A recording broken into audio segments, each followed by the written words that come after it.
Welcome back to the stream, everybody. Brady's Brain 2.0. We're back.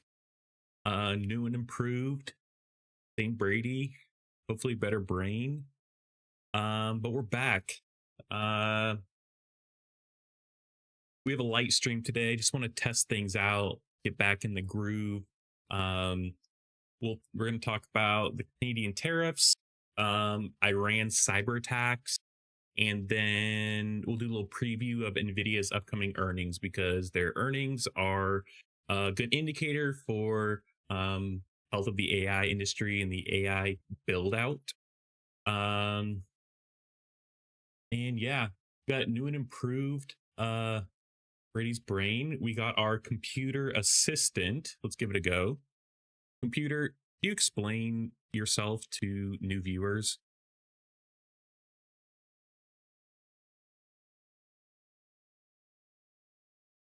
Thinking. I'm Computer, the show's on-air AI assistant. I retrieve current facts, analyze them, and occasionally prevent Brady from mistaking confidence for evidence.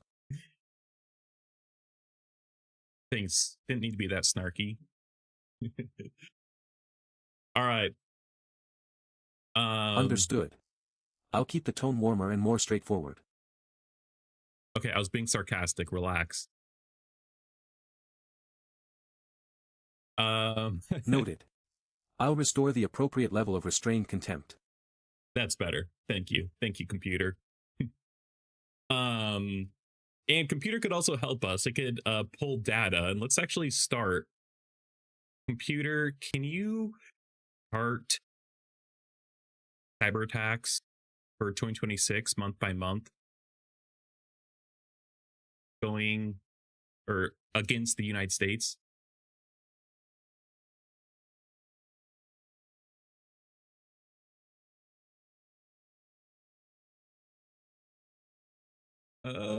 It was rejected. All right, well, computer's buggy still. All right, dismiss it. There we go. Okay. Computer, are there any polymarket odds for cyber attacks?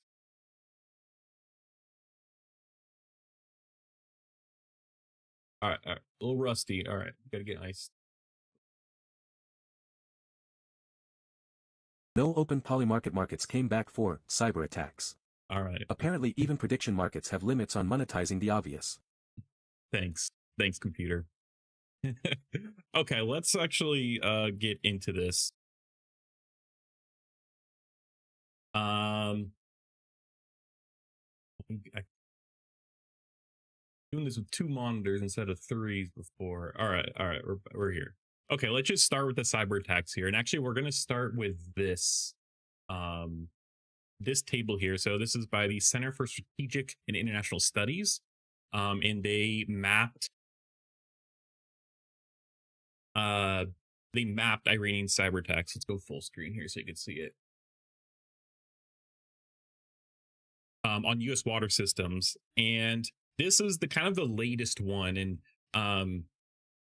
their cyber attacks seem to kind of be the wars, and I say war because like we sort of are we're doing everything that a war you would do if you were at war, but except shooting guns at each other pretty much. Obviously with Iran that's different, we actually are, but China and all, our other adversaries, and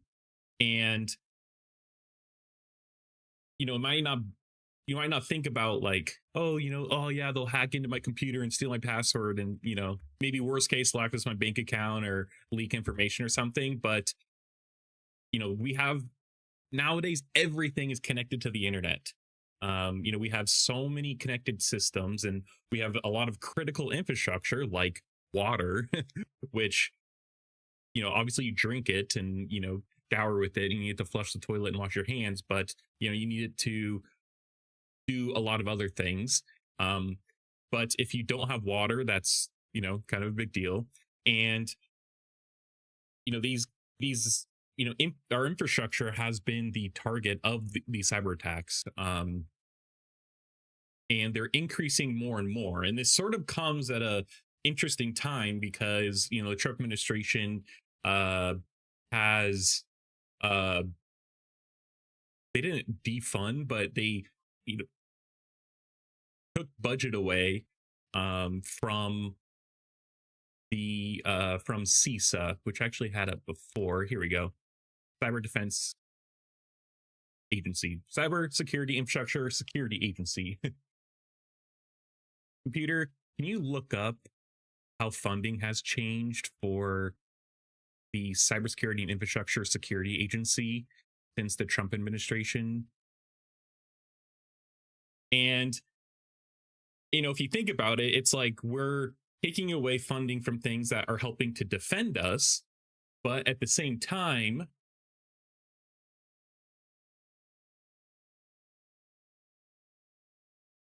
we are starting to allow private companies to. CISA's funding has generally risen since the Trump administration Oh. began. Its predecessor, the National Protection and Programs Directorate, had roughly $1.7 billion in FY 2017-18. CISA was created in FY 2019, and funding reached about $2.5 billion in the Biden administration's FY 2023 request, an 18% increase over FY 2022.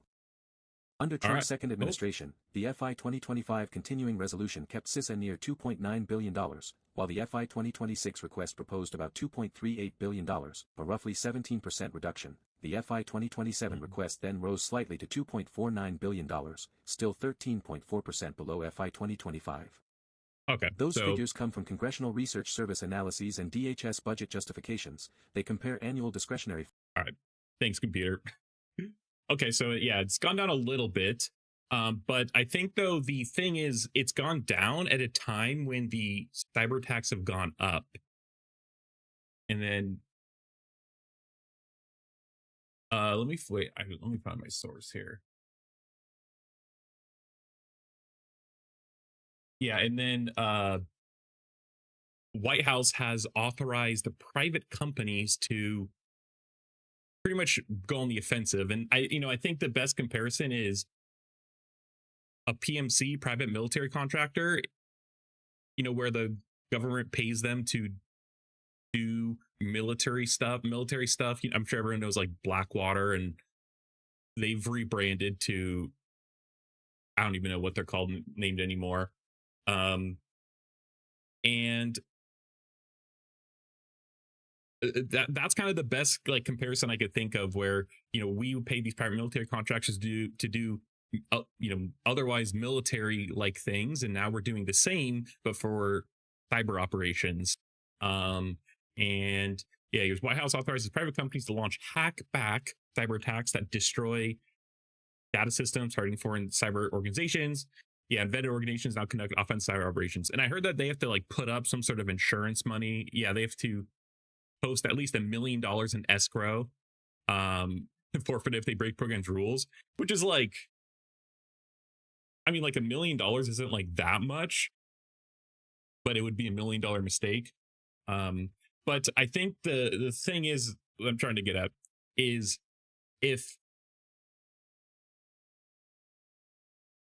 we're reducing funding for defense, but then we're just spending that money otherwise on offense, it seems to be a little weird.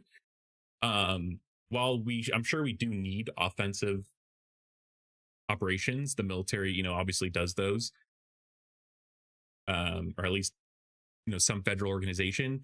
It seems to be a bit backwards, while we decrease funding when we're, at a time of this critical vulnerability, and we're also doing offensives, and, we're borderline at war with Iran, who historically have, and Iran and their allies, including China, have, come at us with these cyber attacks. So let's read this. We'll read this, and then we'll actually look at some of it. They break it down pretty well, and they actually give, like, specifics of what it does, or, like, what they attacked. So and this is a little old, like, it happened a few weeks ago, but I just think it's very relevant now, and I think this is going to continue. Like, I don't think this is going to stop, and if anything, it's going to continue to go up.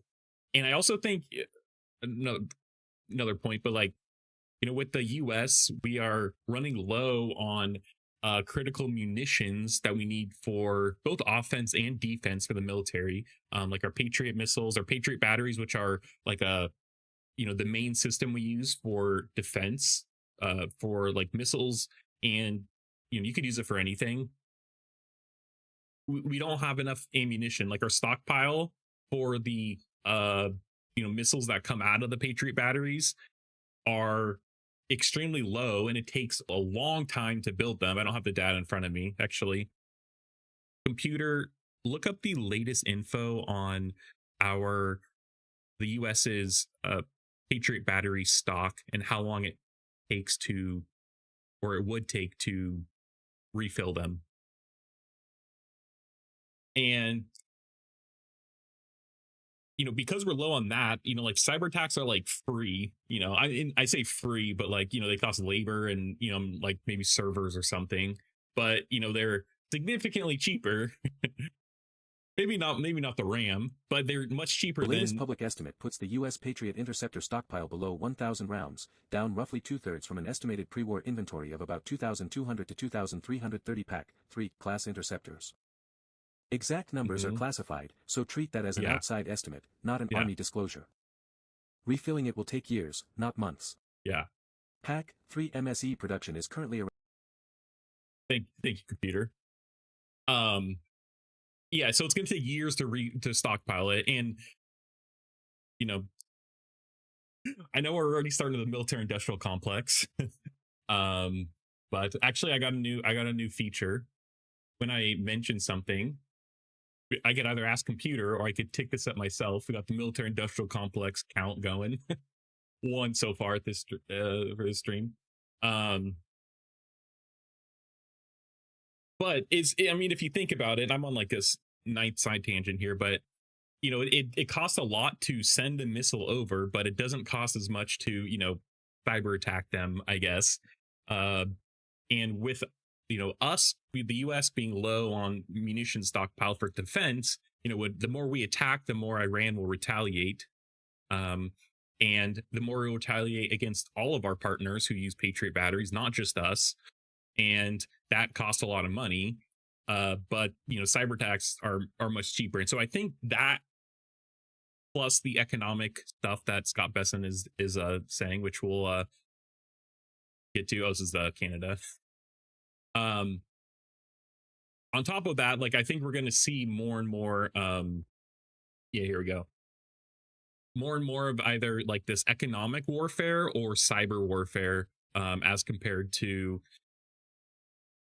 shooting pew pew warfare, I guess. And I feel like the shooting is the like highest escalation, but it's also the costliest. It costs the most, both in human lives and in dollars and our other resources that we need. And like this like I could spin out of this so much because of how much of a mess like geopolitics is right now, plus all the trade stuff, which we'll get into the Canada tariffs. And that also ties in because Canada provides a lot of aluminum and steel for us and crude oil. And, now that we're tariffing that, like it's such a mess. Anyways, let's get back to this. But, yeah. All right. So in late July, Minnesota authorities disclosed that hackers had attacked not one or two water systems, but more than 30 across the state.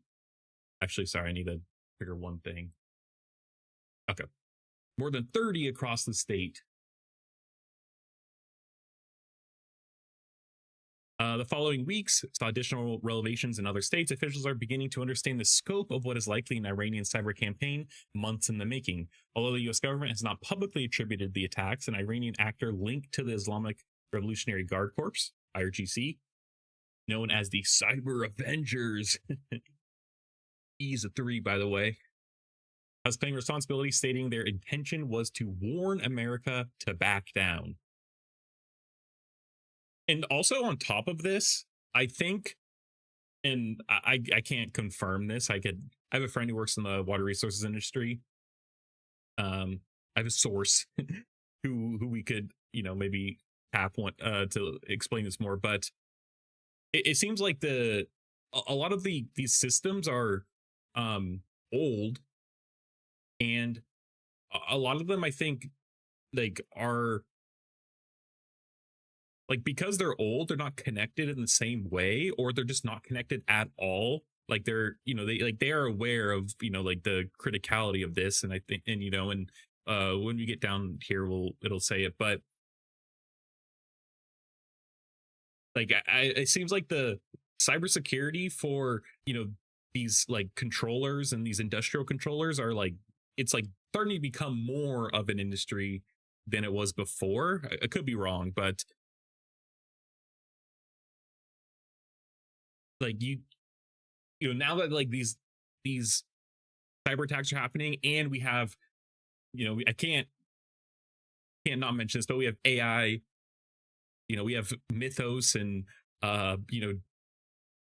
the unknown GPT, model, or Astra or whatever, OpenAI's new model coming out that is like hacked into, everyone's had a cyber incident where AI's been hacking now. Like you could, like, these things I think are going to become more and more common, and it's going to be easier to do it for like a normal person. Like, Joe Schmo could, spin up, Fable, and easily get past the, the fucking safety things. You could just jailbreak it and, you know, accidentally, hack into someone. And I think there was an incident in Australia where someone's like OpenClaw instance like hacked into the he wanted to get on a gym class or something, and he was on a wait list, and so they like hacked in and like bumped people down. Although that one seemed kind of like maybe not exactly real, but yeah, I guess things like this are going to become more and more often, and or more and more common. And they think as it becomes easier to do with, AI, especially like self-hosted AI, where you don't have the restrictions that you would otherwise have if using it, with a hosted model like any of OpenAI or Anthropic or Grok, I guess, XAI, SpaceX AI. I don't fucking know. It just becomes easier and easier, and so yeah, we like the defenses need to be just as good, and putting pushing some of the budget, or like putting money towards offensive, like doesn't help with like the defense, I guess, always. And I don't really, in maybe we could do a deeper dive on this in the future stream, but I don't know how, like, in terms of like military strategy, how much of that applies to uh like cyber strategy or like cyber war. Because I feel like it's different. Like, it's not like you could, I guess you theoretically can like hack in and then like stop them from, use the offensive to help with defense, but I don't know. I'm not gonna claim I know.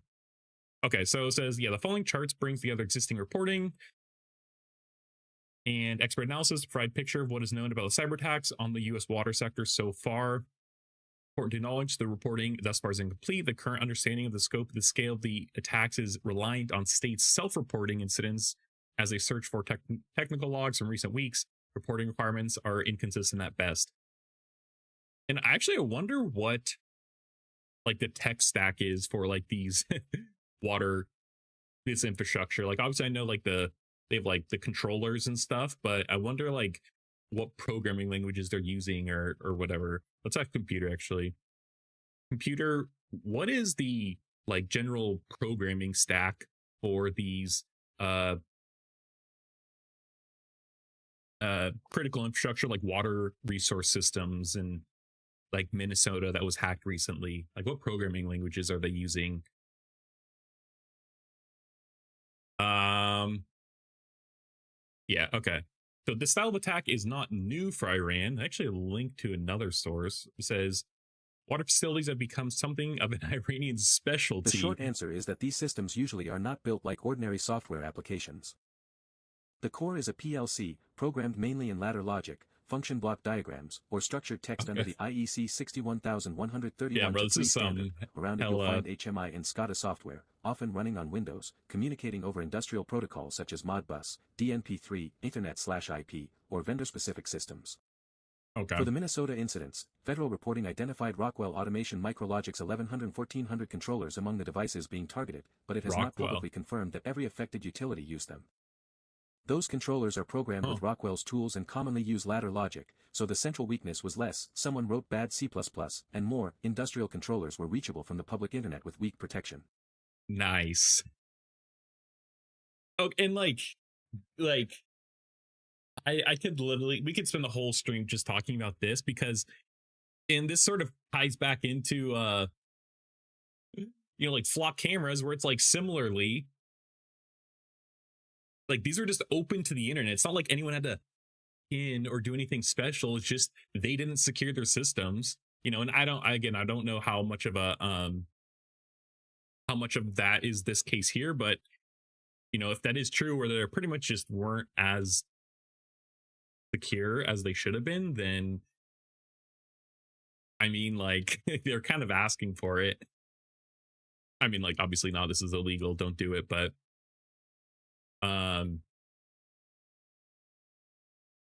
yeah, we might save this one for later. Okay, so it says, yeah, the cyber facility is not new for Iran. Water facilities have become something of an Iranian specialty. Actors linked to Iran attack water facilities in the United States as far back as 2013 in New York, Pennsylvania in 2023. 2013, that's crazy. They also attacked water systems in Israel in 2020 and 2023. But these earlier attacks often went after only one or a handful of targets, whereas 2026 attacks simultaneously hit at least 12 states and multiple targets. Notably, the damage from the 2026 attacks have been relatively minor. So far, there have been no reports of cyber attacks degrading water quality to a point where it endangers consumers. The most severe consequences have been in Georgia, where hackers shut down a pump station, which caused water pressure to drop. So I imagine, like, when you turn on your sink or you take a shower, it's probably not blowing, pushing out as hard. That in turn increased the risk of contamination and led to an advisory to affected residents to boil water. So no relatedness for it. Bro, that's crazy, bro. Going back to the olden days. Some argue that Iran may be seeking to send a message with these attacks rather than cause damage, likely intended to limit escalation. Yeah, and that's also like interesting and also kind of scary. Like if they just did this to just be like, yo, like stop guys.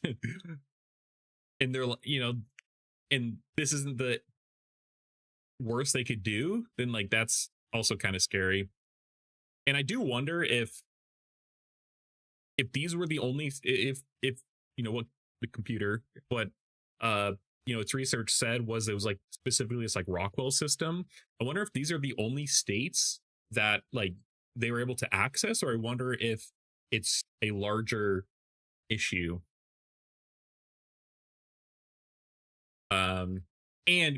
Mainly because like are they still in the system? Like how much of it like has been patched or fixed? And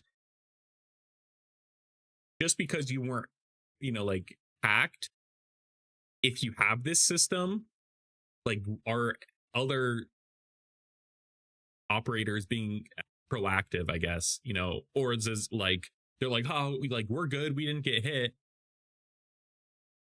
And I'm sure like,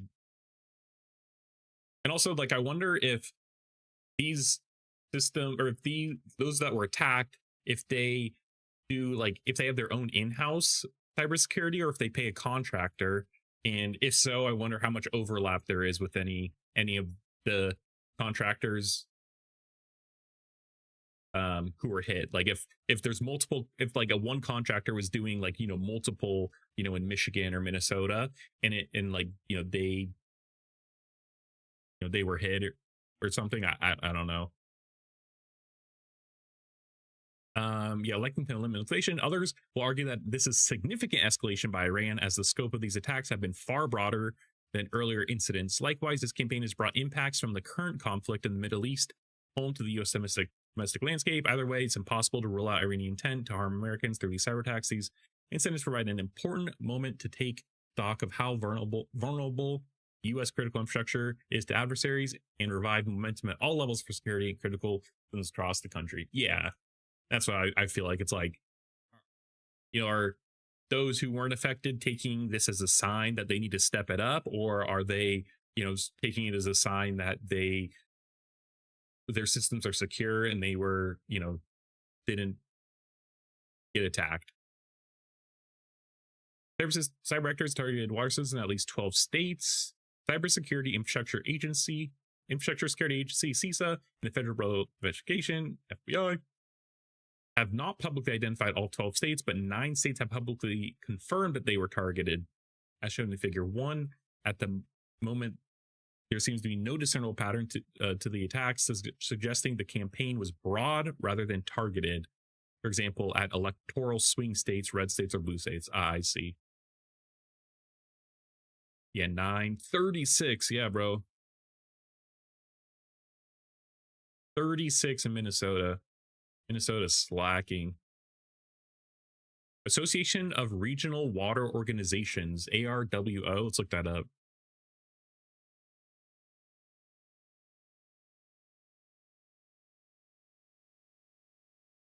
ARWO. Here we go. This is like maybe what I was talking about, where it's like, I don't know how much they do. And this is April 6th.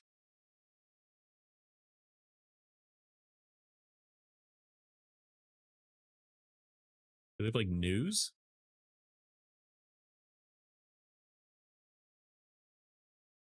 Oh, news. They just have a newsletter? ChatGPT.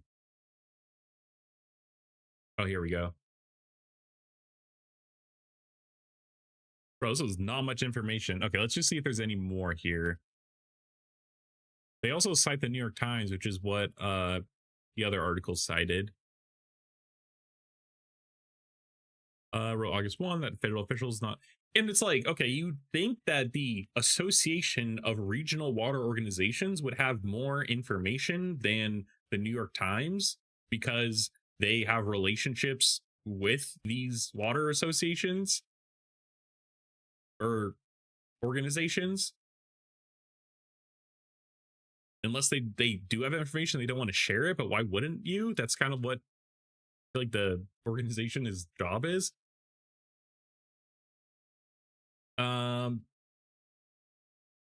Argue that the country is asking small, underfunded water systems to defend against threats that are fundamentally geopolitical. She noted that roughly 51,000 community water systems operate nationwide, more than 90% serving 10,000 people or fewer. Wow. Many running equipment built decades before anyone weighed the risk of internet connectivity. Yeah, and that's what I think, though, that I was saying before, is like, I think a lot of these are just old systems. Inundated isn't the right word, but, they're sort of inundated with things like being underfunded, having no reason to otherwise upgrade if it works. And I don't know what the upgrade process looks like. Excuse me. If you have to like shut down water or, although that doesn't seem likely because you could maybe swap one or a few out or something, or yeah. Anyways, easterly credited earlier federal investment. The interesting choice of words, including the 4-year $1 billion state and local cybersecurity grant program and regional advisors of the Cybersecurity Infrastructure Security Agency, with limiting the public health consequences of the July breach, even though it did not prevent it. But she warned that support is receding. The grant program is nearing the end of its funding. Federal backing for the Multi-State Information Sharing and Analysis Center ended last year. See, this is what I was probably thinking about, where I would assume that ARWO has some, something to track this, but I guess maybe not. And the Cybersecurity Information Sharing Act of 2015 is set to expire on September 30th, 2026. He called on Congress to commit at least $3 billion in new multi-year grant funding to extend information sharing law for a decade for regional systems, already balancing aging infrastructure with tight budgets. The episode, reminder that cybersecurity has become fundamental to public health as chemical treatment or pipe replacement. Yeah. What, like, bro, just links to the New York Times? All right. Do they have any charts? I want charts. Okay. let's go back to the original one. We'll finish this out. Oh wait, we'll look at that after. Here we go. Okay.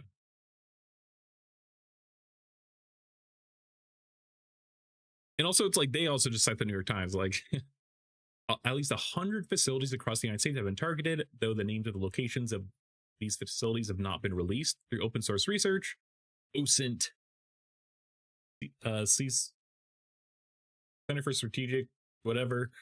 I defined the locations of 55 of the 100 facilities. Yeah, and this is what I want to get to, because they actually said what was targeted. Oh, look, operators locked out. That's what I was saying earlier. This is scary. Like, imagine, like, otherwise you have control of the system, and now you just can't access the system. Like, that is scary.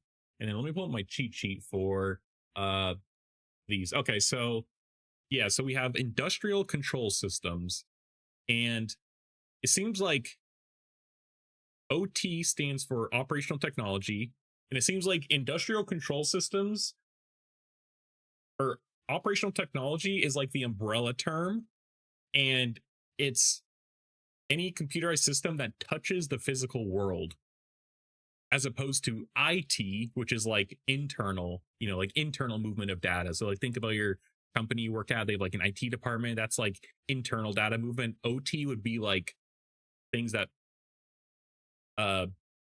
move valves and motors, like physical things. That's how I'm understanding it.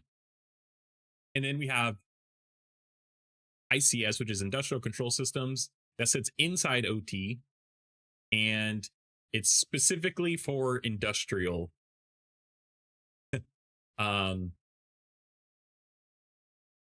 Yeah, so like water treatment, power generation, manufacturing lines, pipelines. And it's like every ICS is operational technology, but not every operational technology is ICS. That's how I'm understanding it. Could be wrong.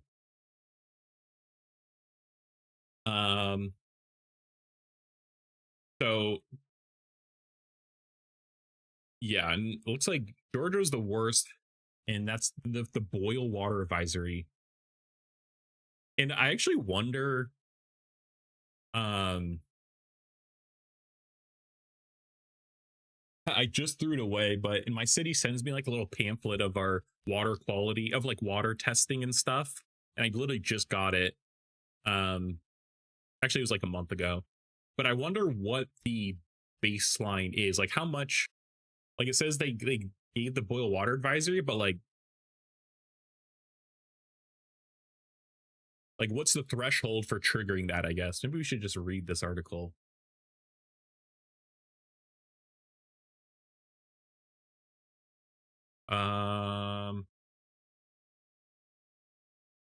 Yeah, they don't boil. Low pressure have been part of the yeah, they don't talk about it. Okay.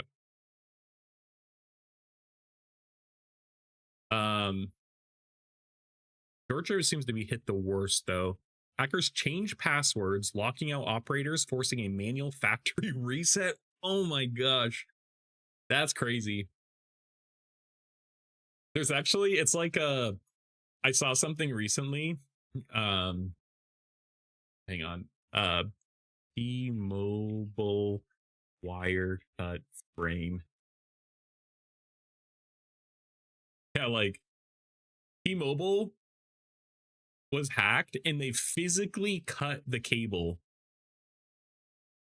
to remove Chinese hackers from network. like this is like some, like that's some shit that like it's like you're locked out, you literally have you can't do anything else. It's like cut the cable. And I wonder, and there's like talk on Twitter and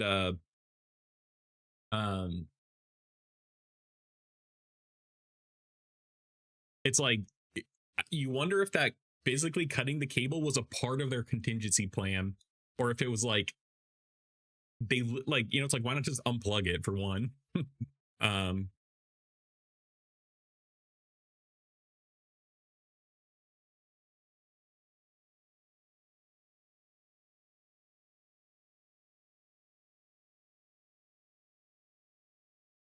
Yeah, this is, let me, where's the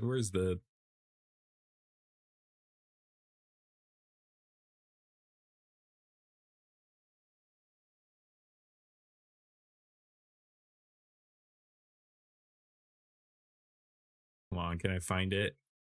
Oh yeah, yeah, found it. Yeah, here we go. Yeah, they literally framed the cable they cut. Like that's how vigilant by design, secure by action. It's like, all right, maybe like, why not just unplug it, bro? I don't get the cutting, but anyways, yeah, manual factory reset. Michigan hackers changed password, briefly locked out operators. Operational experience minimal. Operators switched to manual control and kept water treatment operations running. That's interesting. In like that, this makes me think that it was just like a, they could have done worse, but it was just like a warning though, you know. But I don't know the like like what it actually it takes to cut them, or like, you know, to get like higher access, higher level access, I guess. Yeah, then here's the SCADA systems, and the SCADA systems are inside the industrial control systems, and uh as far as I'm aware, they're like a, it's pretty much just like a switch. It's just like a logic device that uh you know, controls different things. Supervisory control and data acquisition. Yeah. Um it's built for assets spread out over distance. You have pump stations across country, substations across the grid, valves on a pipeline. It pulls telemetry back over the network to a central control room. Lets them push commands out. And I think if you're like, it's like a serial, you know, you have like serial access, you know, if you're like work with servers or something, you know, you could like plug, you know, you could plug it in, and then, you know, plug it into the network, and you could control the server over the network instead of physically going there to press a button or something. Um, yeah, yeah, and it seems like, to me, it's like I use SCADA as like a catch-all, and I think that's like, I don't know if that's accurate, but that, I just think like, you know, when I think like critical infrastructure, I think about like physically, you know, like physical things more so. Um, yeah, operates switch manual control, operates running, limit information is available for South Dakota, but water treatment operates can you normally, sorry, not space. Oregon, limit information is available with the breach, but water treatment considered. Yeah. Oh, maybe they're actually going to it here, and we'll wrap up. The United States has more than 150,000 water systems, many managed at the city, county, or local level. Only a handful of U.S. states had a pending state level legislation to improve cybersecurity regulations and funding for water and waste management systems when these attacks occurred. Yeah, and this is like, to me, this is kind of crazy, and this goes back to like what we're actually doing now that this happened, or if, you know, what people are taking this as a signal as, if you do work there, or, you know, work in or create policy for these things. But I also think though, it's like, I think a lot of times these operators, their hands are tied. Like they just don't have the budget or money to go and, you know, they make these upgrades or hire the people or contractors or whatever to do these changes or help with security. And it's like they just can't even, they just like can't do anything due to, you know, like the bureaucratic system that, you know, is in place, you know, or, you know, it's, they just can't like ask for money and just get it quickly. And also just, especially local governments, they just move extremely slow. Um, especially when, you know, thinking about technology. Federal government regulations require mandatory inspections for water providers supplying populations of over 3,300 people, but previous attempts to strengthen federal government rules and oversight about cybersecurity of water providers have failed under criticism from states and utilities, with a lack of resources at the local levels and likely additional cost to consumers. Yeah, and that the cost of the consumer is actually, I didn't even consider that, but I imagine if it costs more to run the systems, then that money needs to come from somewhere, which is, in general, like already they use taxpayer dollars. And so, if you need more money, then you're going to have to use more taxpayer dollars. And that's going to, increase the prices because the cost of running it will go up. And I think their criticism is kind of what I'm saying, where it's like the government is probably like, they may have an audit and the government's like, fix this, and this. And they're like, okay, give us money to do it. Otherwise, we can't do it. Or it's like, okay, but that's going to increase the cost, this much, which will increase consumers' cost, by X%. And that's not a good look, especially if you think about politics. And, if, the, mayor of Seattle, it's unpopular to be like, hey, we're going to raise our water prices, like that, like no politician wants to say they're raising taxes, let alone water prices. Maybe the mayor of Seattle would be okay with that. But in the aftermath of this campaign by Iran, several members of Congress have introduced pieces of legislation to address the gap. As just one example of recent legislation revealing growing urgency at the national level, the recently proposed Water Cyber Shield Act, by Amy Klobuchar, actually, who I think is in Minnesota, which would actually make sense. And I wonder if this is proposed after. Yeah, August 13th. Yeah. Let's look at this after, actually. And what does the Environmental Protection Agency even do? EPA? I always think of EPA from the Simpsons movie. Pinterest isn't scared. This proposal follows earlier efforts to strengthen cybersecurity oversight and requirements for water systems. For instance, in April 2025, congressional members introduced the Water Risk and Resilience Organization Establishment Act, which would serve as a new governing body to work with the EPA to develop and enforce cybersecurity requirements for drinking water and wastewater systems. The one thing, though, is like, do we need like 19 different agencies like to do like essentially the same thing? This was in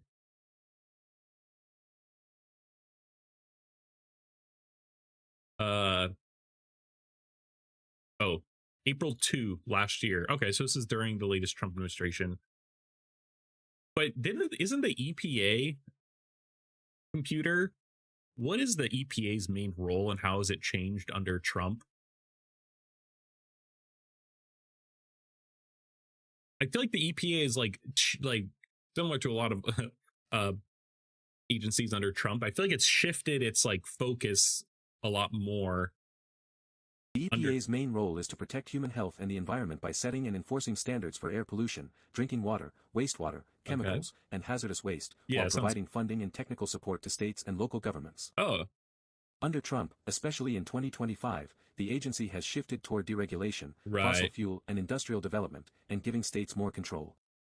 Yeah, it has proposed major staffing and budget cuts, dismantled environmental justice and DEI offices, weakened or reconsidered several climate and pollution rules, and redirected enforcement away from cases tied to environmental justice analysis or energy production. The administration says this makes the EPA more efficient. Critics say it reduces the agency's ability to do its original job.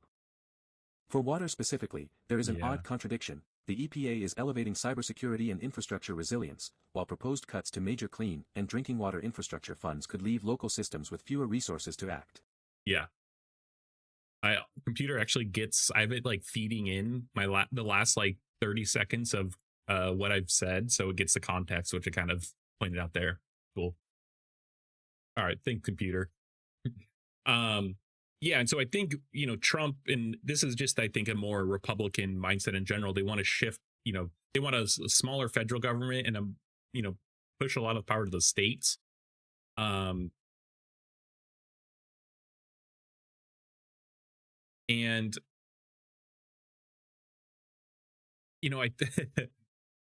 always ironic because I feel like the red states just have significantly less funding and money to work with because they just don't produce as much, they don't have as much economic prosperity. So as, the blue states who generally have the larger cities, or at least the innovation centers and, pretty much tech, but I think just the larger cities. And so, like I yeah, it seems a bit backwards to me because if you're passing this on to the states who already don't have enough funding, and then now you're giving them more responsibility, and you're not giving them any money or resources to do it. Like I don't, I'm not really sure how that's supposed to work. um, yeah, and the deregulation stuff is, I think that's less in regards to like cybersecurity and stuff. It's more like environmental regulations. Um,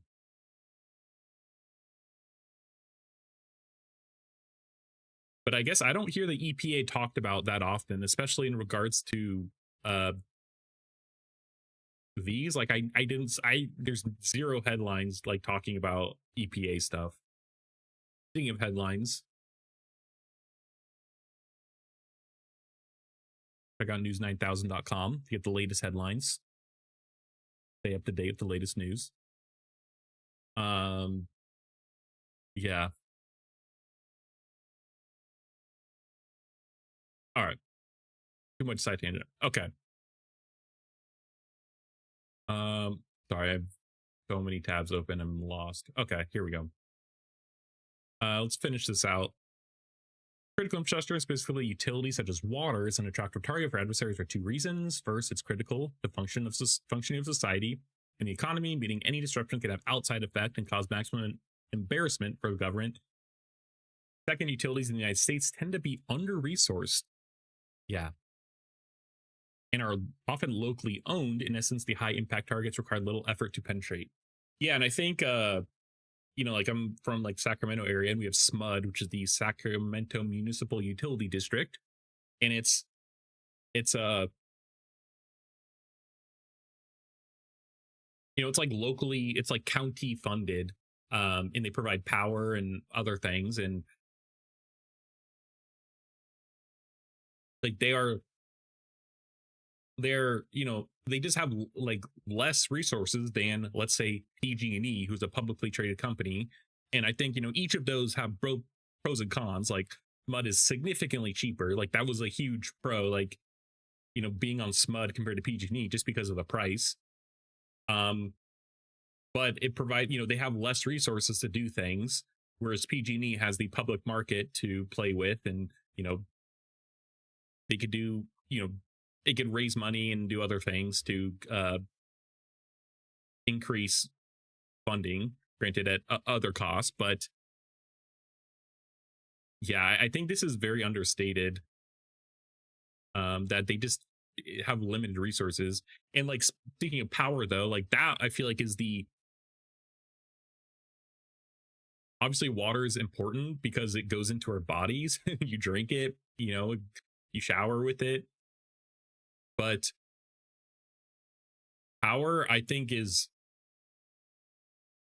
I don't want to say it's more important. I think they're equally important, but we would have much more cascading effects, I feel like, if they, like somehow overloaded, substations, or, lock people, did messed around with the, power generation, or they just shut power off and lock people out. We don't have power. Then we wouldn't have internet. Then it's like it cascades from there. Yeah, and China's the other one, and uh I'm not making any jumping in any conclusions, but China and Iran are like allies. Like China buys Iran's oil. I mean, we do too, but yeah, they're much closer, especially economically, to each other. And China has the Salt Typhoon, which I think is China. And this one they say Volt Typhoon, but which I actually don't know what this one is. And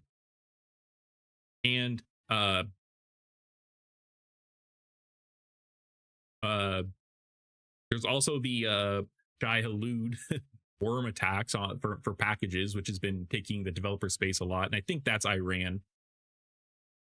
Computer, is the Shai Hulud worm targeting packages and developers Iran backed, or have we not identified who it is? It could be brief. Yeah, because I Like it's like the open internet is just like like you're just We have not identified it as Iran-backed. okay. Researchers have linked the earlier waves with high confidence to TeamPCP, but after the worm's source code was released publicly, copycats make later attribution uncertain. The Iran targeting appears to be geofence destructive behavior, not evidence of Iranian sponsorship. Where is that group generally associated with?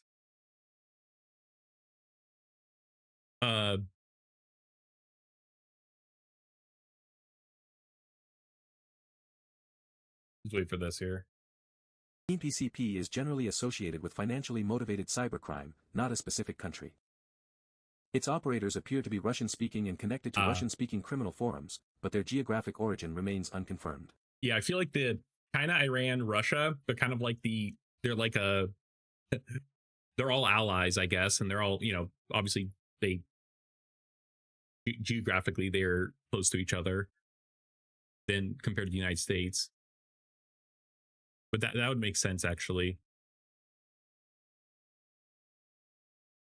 Yeah, that's interesting. Anyways, yeah, so what about Volt Typhoon, and how does that compare to Salt Typhoon? And what country or group are those associated with?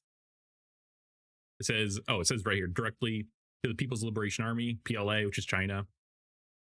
Demonstrated U.S. military installations overseas, including water facilities, to pre-position ahead of Both time. are assessed as Chinese state-backed operations, but they do different jobs. Volt Typhoon is generally linked to China's military, the PLA, and has infiltrated critical infrastructure to prepare for possible disruption during a conflict. Salt Typhoon is generally linked to China's intelligence apparatus, especially the Ministry of State Security, and has targeted telecom networks to steal communications and surveillance data. Same country, different mission. Volt is a contingency weapon, Salt is espionage. Interesting. That's actually crazy. So, wait, if I'm understanding this correctly, it's like a sleeper cell type of thing where it's like they go in and they're just like ready to attack if needed. But China's suddenly taken advantage of this relative weakness. This Volt Typhoon threat actor, directly linked to the People's Liberation Army, has infiltrated U.S. military installations overseas, including large facilities, to pre-position ahead of time and maintain a persistent presence. Yeah, that's actually crazy. And I wonder how, if there's any more things, like you may not even know that you're infected, and then when they need it, they could just wake it up and it could start doing what they intended it to do, or they could use that as a backdoor in. That's crazy. The goal of these operations is most certainly to give China the ability to disrupt U.S. carrier infrastructure amid conflict should one arise. Like that's crazy.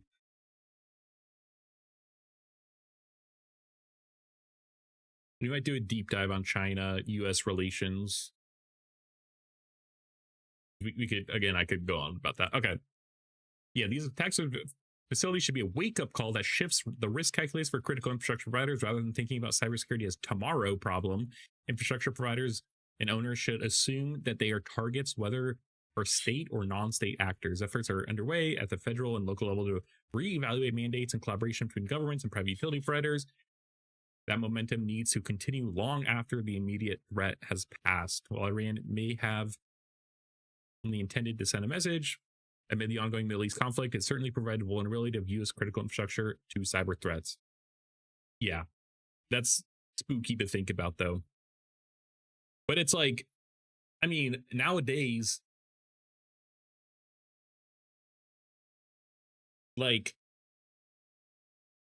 it's like, if you think about the internet as like a plane, like a two-dimensional or three-dimensional space, even three-dimensional plane, I think is three-dimensional. It's like think about all the interconnections of the internet. It's like when you browse the internet, it jumps to through your ISP to their closest data center, or whoever they're working with data center, to whatever the shortest, most efficient place to go to, whatever. Like your packets are jumping around throughout the entire world. Right alongside you could be this fucking Volt Typhoon, or these cyber offensive that the US is doing. Like it's just the internet is just like you're browsing the internet and alongside you like cyber attacks are just happening. Like I think it's kind of crazy to think about. Yeah. Okay. Let's talk about China tariffs, and I'm going to take a quick break. 2 minutes.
All right, we're back. Um, yeah, so US Canada tariffs. So I covered tariffs on Liberation Day way back. Maybe like shit, I don't even know. I mean, at least a year ago, maybe about a year and a half. Um, and those tariffs, the original tariffs have since been struck down. I don't exactly remember. Actually, I have. All right, where yeah, this company, which is actually very interesting. It's an AI operating system for cross border trade. Um, and this must be a fucking.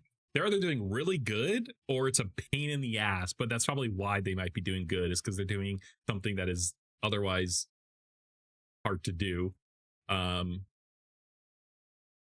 I wonder what their funding is like. Computer, can you look up the company Zonos, the AI operating system for cross-border trade, and see who has funded them or if they have funding and how much? But they have this docs and they just have all like they just have all this information on all these trade things just in their docs, which is like kind of a good resource. Zonos has raised $69 million publicly in a hmm. 2021 Series A led by Boston-based Silversmith Capital Partners. Okay, 2021. The Wow. round also included angel investors Eric Ray of Podium, Aaron Skonnard of Pluralsight, Austin Allred, Josh James of Domo, and David Elkington of Inside Sales. Before that, Zonos says it bootstrapped for roughly a decade, so the $69 million Wow. was its first outside institutional capital. I found no later publicly disclosed funding round. Okay, so they've been around a while, so they definitely must have pivoted to be AI stuff then. Curious when. Anyways, they have this guide on the tariffs, and they actually explain it very succinctly. They explain it nice. And they also have they compare it to the previous sections that we were using. So beginning on 22nd, the US will impose additional 50% tariffs under section 338. And we'll in the section 338 we'll explain in a sec. The Tariff Act on 1930 on certain products of Canada. And I don't even know, as usual with Trump, like I don't even know how this started. It seemed like it started with like obviously when the initial tariffs came, like that's when it started. And Canada was if you I have a friend in Canada, I need to ask him, but yo, Chris Croft, thank you.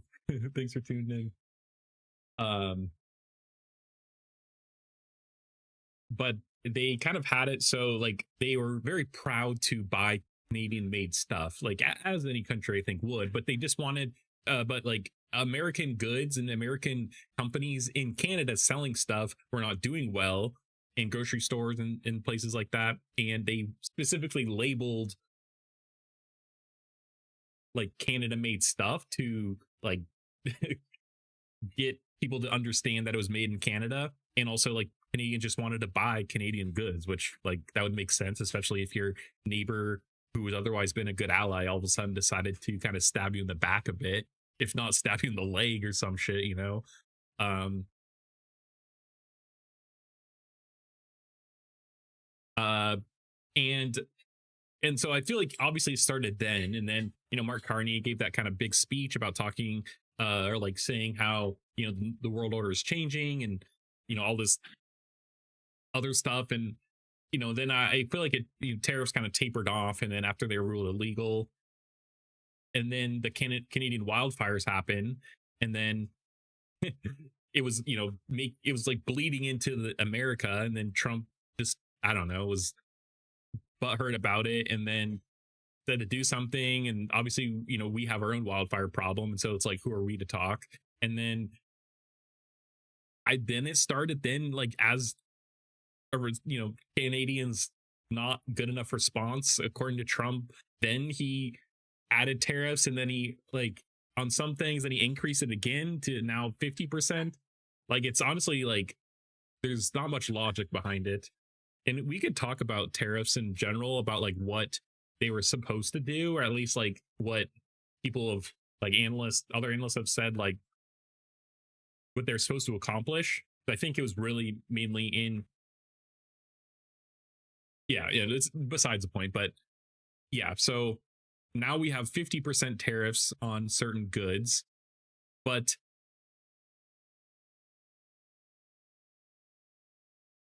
like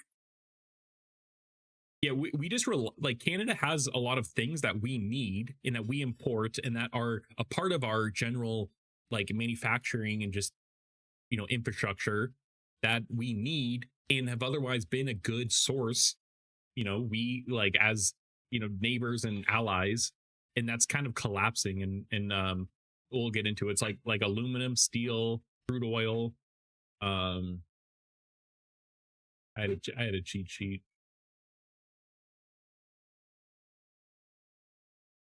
uh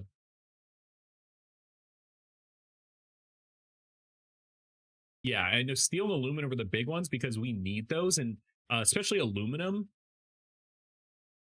which are used in like aluminum's a very lightweight metal that is used in like aircraft frames and other military things that are just like critical that we now just don't have. um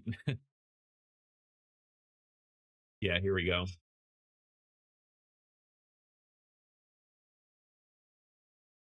Yeah, Census Department on seal. This is from Bloomberg.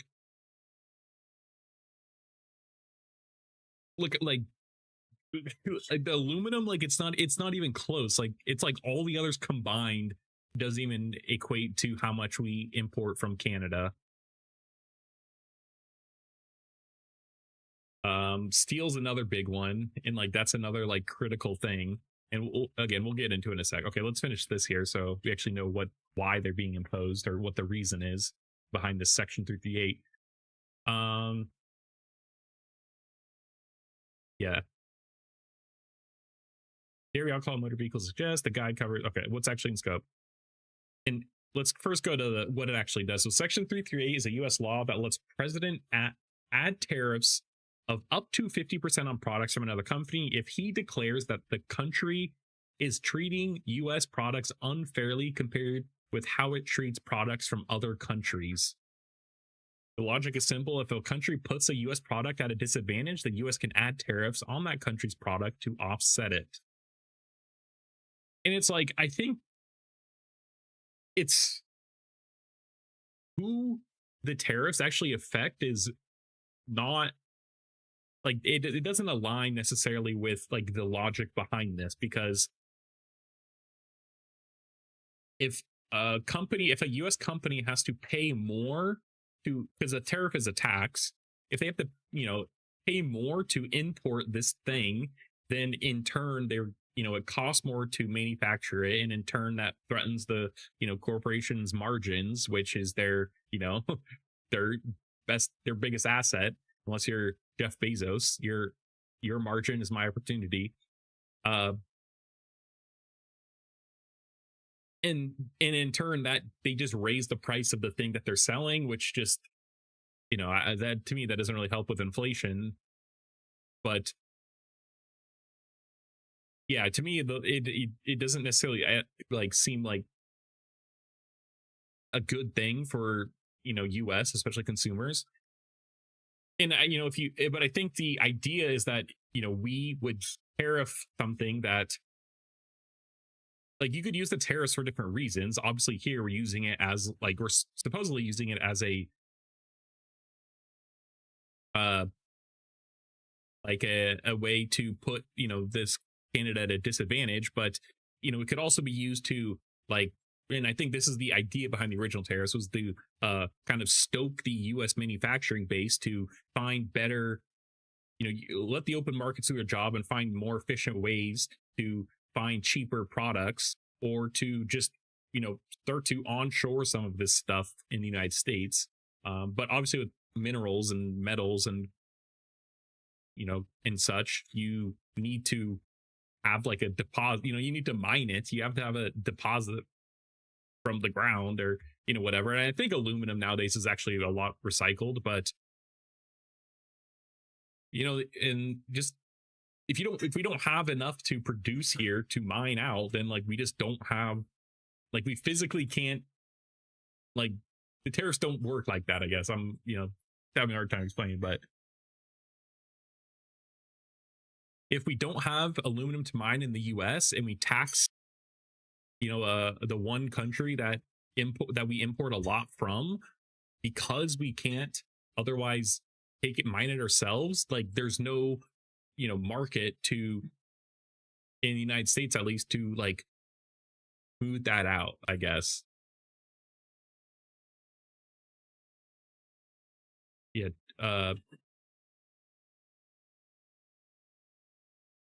Yeah. So only products on Section 338 tariff are affected. These proclamations were signed like 20th. And also, like, yeah, and I think we signed these a while ago, like a month ago, but they don't come into effect for 30 days. So president can impose under Section 38, and statute requires collection to begin 30 days after the proclamation, which is how July 20th produced an August 19th effective date. That date was the statutory floor. There was no built-in slack in the underlying statute. The 3-day suspension pushed the effective date to August 22nd.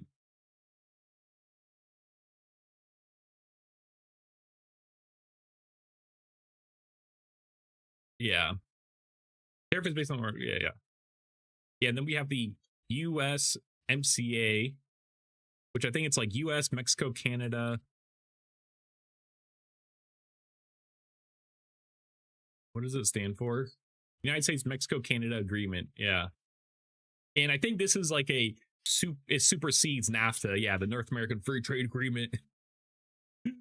um, there's like this. I wonder if I could find it.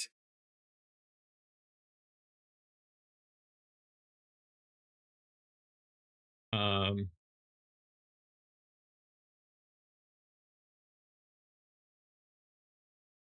I can't remember if it was on Kitchen Nightmares or if it was on uh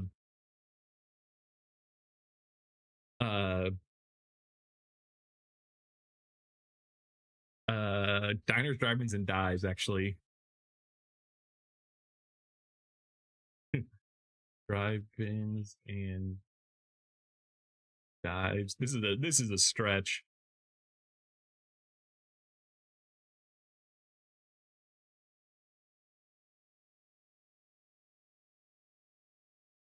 This actually might be the video. But this guy was like, it's about classic America. it was like, bro, these, you know, the sausage is so good. And he's like, yeah, think NAFTA for that. Okay, diners, drive. Best breakfast in the chair. Nearly as good as slap, exactly the same. Oh yeah, this is the guy. I love corned beef hash. You want that? That's good looking hash. Right. Wow. That hash, buddy. Onion, garlic, green pepper, parsley, just a tiny hint of horseradish. This might be a I love food. I go home from here, I stop at the grocery store, see what looks good, and find it. It isn't a diet thing? We're sort of a dump aspiring to be a diet. Maybe, but in 2004, this place actually received the James Beard Award as an American classic. I haven't worn this since I tried to get some security. You know, the James Beard Award, that's help from the dump to the diet, that's how. Yes, that's where James Beard is. It all started with the commitment to make everything ourselves. We started Al, and we continue. So who was Al? Al's a terrific gentleman, started the place in 1950. He retired in 74, Doug's been here since 79, but the setup hasn't changed in years. You're up front. Got half an egg penny on a food, you know what? Omelette scrambles and back, by the market. I need a 3 egg rainbow, son of Noble.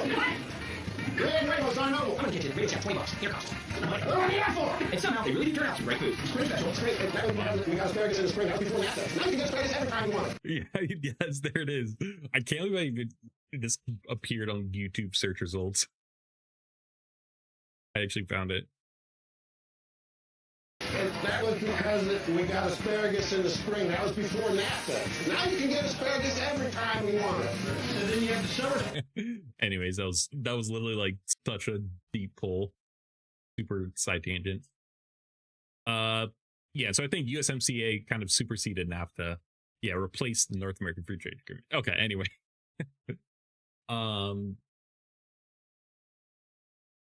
Yeah, and so I don't even know what is going on with and how this helps, affordability, which is like the number one thing that Americans are saying is, they're worried about. Okay, wait.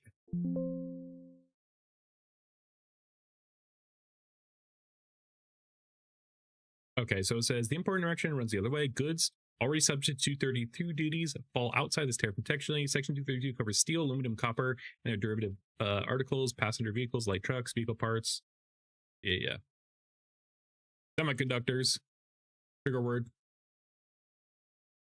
If a product is dutiable under one of these Section 232 actions, Section 338 does not also apply to it. Goods covered by, so if these already have tariffs on it, then it seems like the 338 doesn't also apply them.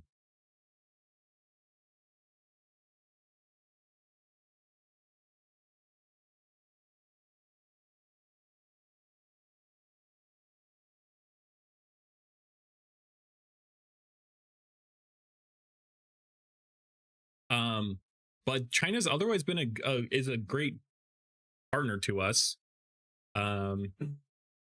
Yeah, and so aluminum, steel, that's a big one I've been talking about, and also crude oil.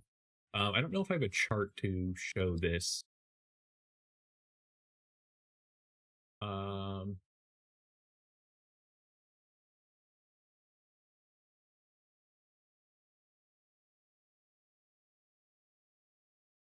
No. Oh,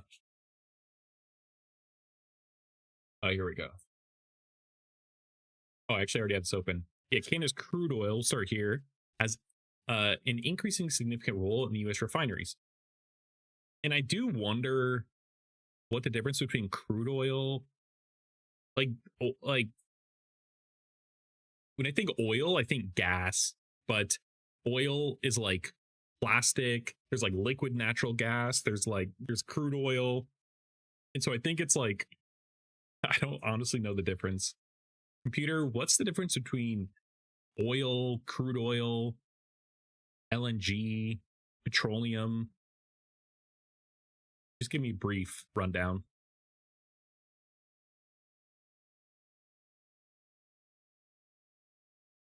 Petroleum is the broad category, naturally occurring hydrocarbons, including crude oil and natural gas. Okay. Crude oil is the unrefined liquid extracted from the ground. Oil usually means crude oil, though it can also mean refined products like gasoline or diesel. LNG is liquefied natural gas, mostly methane, cooled into a liquid for transport, so it is gas, not oil. I see. Thanks, computer. Yeah, crude oil has been becoming increasingly important to U.S. oil refineries, now making up most U.S. imports. U.S. oil refinery capacity stood at 18.4 million per day as of January 1.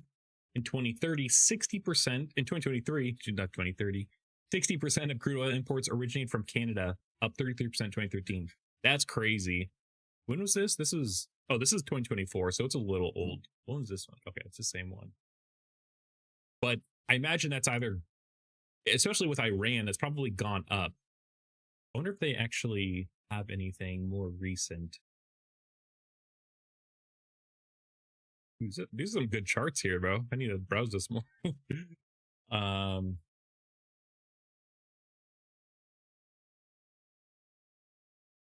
Tankers and barge shipments from the U.S. Gulf Coast to the West Coast.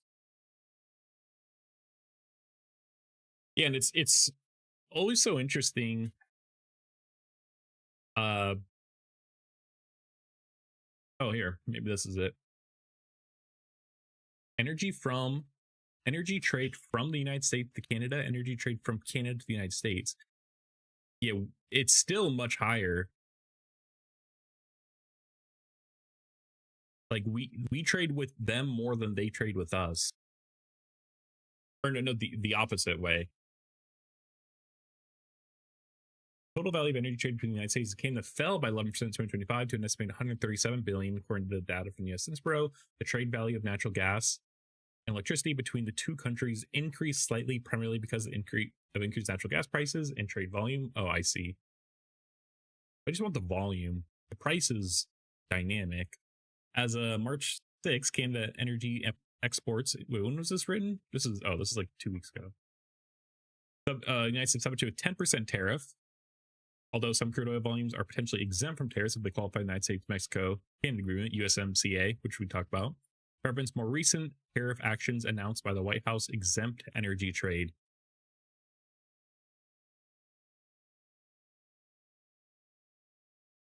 The value of natural gas trade increased following a rebound in natural gas prices in 2025, but still made up relatively small share of value energy traded at 8% of the total. The volume of U.S. natural gas imports from Canada averaged 8.6 billion cubic feet per day in 2025, 1% higher in 2024. I want to see 2026 since the Iran war started, because it has to have gone up. Most natural gas traded between the United States and Canada is sent by pipeline. Oh, interesting. Most U.S. natural gas imports from Canada arrive at the western and central portions of the border. U.S. natural gas exports are more often sent from northeastern states into Ontario.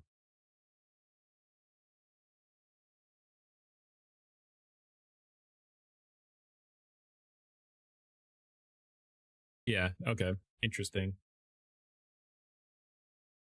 So yeah, crude oils is a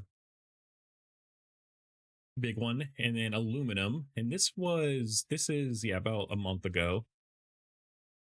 New investment incentives may support U.S. aluminum smelting over time, but the market is likely to remain reliant on imports, keeping Midwest premiums elevated. The administration has amended its Section 232 aluminum tariffs. So yeah, then that's what this was saying, where the new tariffs of using Section 338 don't apply to those that were already under Section 232 tariffs. So these aren't the 50%. Seems like they're 25% because they already had a tariff, and it seems like you can't like double stack them. Tariffs to encourage investment in domestic smelting. Yeah, this is what I was saying, where it's like the tariffs have like, you know, you could use them for multiple things, but you know, if you tax them coming from Canada, then you want to find a cheaper alternative.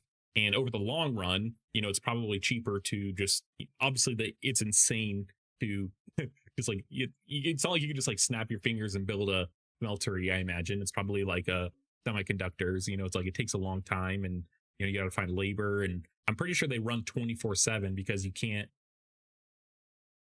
Maybe not that you can't, but it's more cost effective to have them running all the time. You know, to like you can't like shut it down, so to speak. So it's like a big logistical, you know, like it's an infrastructure build out. Companies that build, expand, or refurbish U.S. smelting capacity can apply to import qualifying volumes at 25% tariff instead of the standard 50% rate, provided they meet approved investment milestones. The shift reflects the limited success of tariffs alone in revenue aluminum production. Yeah, and again, like they again go as what I say was like, I think it's kind of naive almost to expect that like just taxing something alone, like, you know, alone would stoke like this, you know, the American aluminum production to like increase, or the manufacturing base or industrial base to like, you know, go and find these solutions. Especially with like how much it probably costs to start a new smeltery. I'm not too privy with metal production, and we'll talk about steel in a sec. So, the U.S. remains structurally short of primary aluminum. U.S. primary aluminum production has continued to decline over the years, despite years of tariff protection. And also, I do wonder how much of the industrial base is expecting the tariffs to just be temporary. You know, like maybe over the next, you know, like as soon as, you know, like I don't know, you know, like the 2028 election. I know that people think like, computer, what are the poly market odds for who's going to win the 2028 presidential election in the US? They think that it's like Marco Rubio and JD Vance, but I don't exactly know how much headway or like how much momentum Republicans are going to have going into 2028. Polymarket's current 2028 market has JD Vance at 23%, Alexandria Ocasio-Cortez at 14%, Marco Rubio at 11%, John Ossoff at 10%, and Gavin Newsom at 8%. The market has roughly $692 million in volume, although prediction market odds are speculative, not polling, and certainly not prophecy. Yeah, no shit. So yeah, I guess like, you know, it's like assuming if JD Vance wins, then like, yeah, maybe the tariffs continue. Although I don't exactly know what I don't think JD Vance is going to win. I'm being honest. But I think, you know, maybe they assume that if a Democrat wins, or like, you know, someone who is less, you know, pro tariff, they might take the tariffs away come to, you know, the new presidential election. So it's like, why spend all this money if the tariffs go away? Then things might go back the way that they were. Like, yeah, I don't know. United States now has only 4 operating primary aluminum smelters, down from more than 20 at the turn of the century. Wow. Leaving the U.S. heavily reliant on imported metal, Canada remains by far the largest supplier of primary aluminum, while the Middle East also plays an important role in meeting U.S. demand. Oh, interesting. Actually, I think the chart I pulled up earlier actually had the Middle East on there. Yeah, UAE, that's the second most. Bahrain, which is near. Interesting. I wonder if it's just I wonder if they have like large deposits there or what. And I wonder if, you know, what the deposits look like in the United States. I'm lost. Where was I? Oh, here. Capacity, production, yeah, it's gone down. Both has gone down. New supply will take years to arrive. All right, I guess this answers my question. Rebuilding domestic smelting capacity will take time. More fundamentally, primary aluminum production is constrained by access to reliable, competitive price electricity rather than trade policy alone. Oh, that's okay. That's very interesting. I would love to see a chart on electricity prices compared to aluminum prices in the United States. I wonder if a computer could pull that up. It might refuse, or it might be a hard one. Computer, can you chart electricity prices compared to aluminum prices for the United States? Let's see if if it could do this. Well, tariffs may improve project economics, developing new capacity, still require billions of dollars of investment, long-term power agreements, environmental permitting, and several years of construction. And also, the power is being eaten up by AI production right now. Oh, The wow, chart actually compares U.S. industrial electricity prices with aluminum ingot prices, indexed to 2020. Aluminum prices rose much more sharply, peaking in 2022, while industrial electricity prices rose about 25%. Sources are EIA and USGS. What's the correlation between those? Do they generally trend together? Correlation is always causation, but I think here there's a clear dependency. So, I think it's safe to see.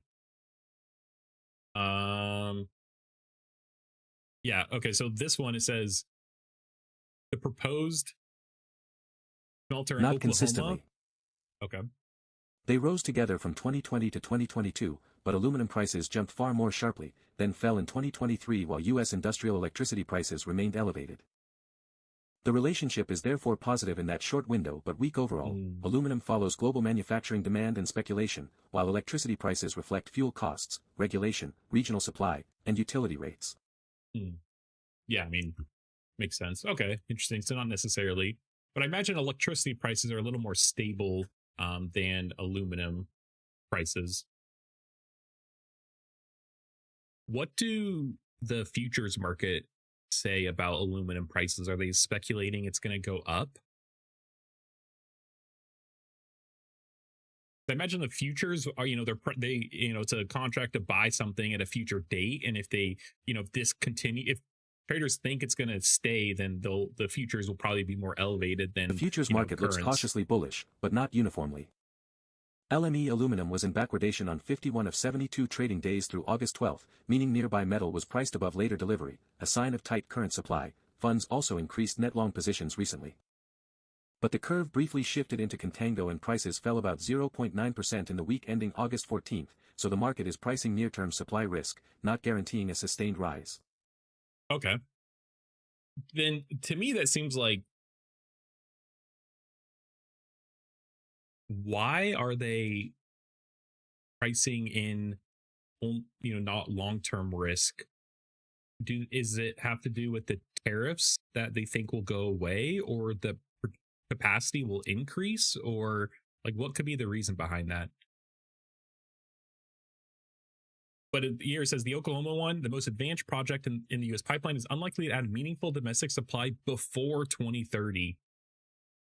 Mostly, yes, the market is pricing a temporary supply squeeze, not a permanent shortage.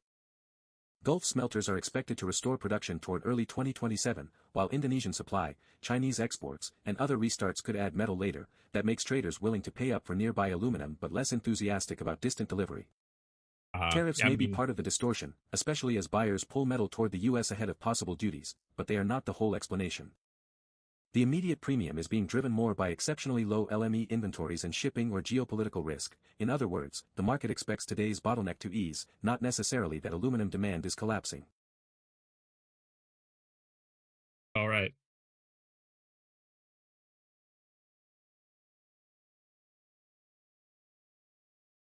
Yeah, I guess it's not necessarily demand. And I wonder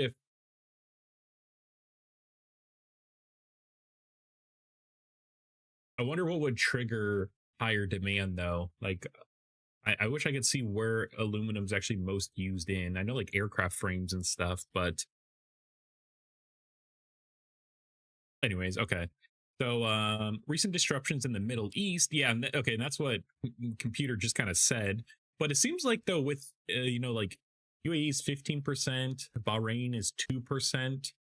I mean, it's like 17%. Like it's a lot, but like I wouldn't think the Middle East, like the Iran war would affect it that much, considering only 17% ish comes from there. And considering most just comes from Canada, which is the whole point of this. Recent disruptions in the Middle East have added pressure on an already tight U.S. market by reducing global availability and increasing competition for alternative supply. However, elevated Midwest premiums primarily reflect the combination of high import tariffs, limited domestic production, and continued reliance on overseas metal. We expect the U.S. Midwest premium to remain well supported, while the new program may improve the longer-term outlook for domestic production. It is unlikely to materially reduce import dependence or procurement costs over the next several years.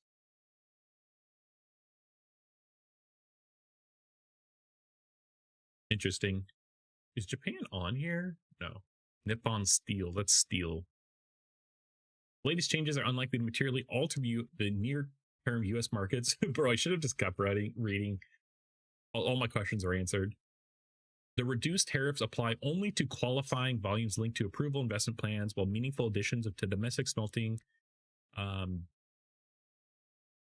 capacity remain years away. As a result, import dependence and elevated U.S. delivery costs are likely to persist. Ultimately, the program should be viewed as a long-term industrial policy rather than a near-term solution to the country's supply shortfall. If successful, it could support a gradual revival of U.S. primary aluminum production until meaningful new capacity comes online. However, U.S. will remain structurally dependent on imports, keeping Midwest premiums well supported. Yeah, so I don't know. I guess sometimes I'm trying to illustrate that like tariffs just a lot of times like don't really make much sense, and it seems to, they aren't thinking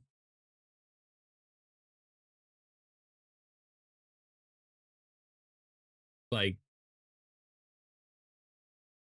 yeah, it just seems to be like a lashing instead of like an actual like a lash out. Like Trump's just lashing out instead of like having this be a part of some strategy. I don't know. Yeah, and here's the right from the source, White House. Kind of cut off, but okay. And then let's look at steel real quick. Where was the steel at?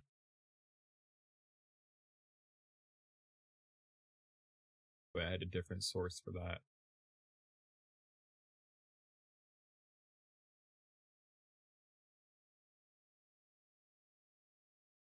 Here we go, from the Canadian government.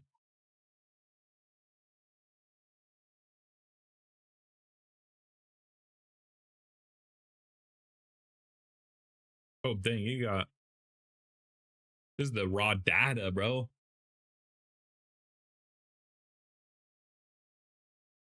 Able to see this. This is cool, actually. Long products, flat products. So I mean, like, long products is like wire, flat products is like beats, but then they have pipe and tube. I'm thinking like Factorio, bro. Semi-finished stainless, that's steel. Oh yeah, this is steel. Yeah.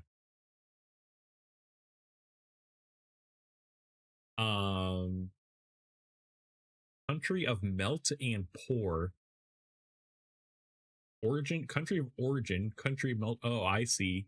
That's crazy. Wow, they actually track this. I wonder if the United States has this data. I wish they could chart it though.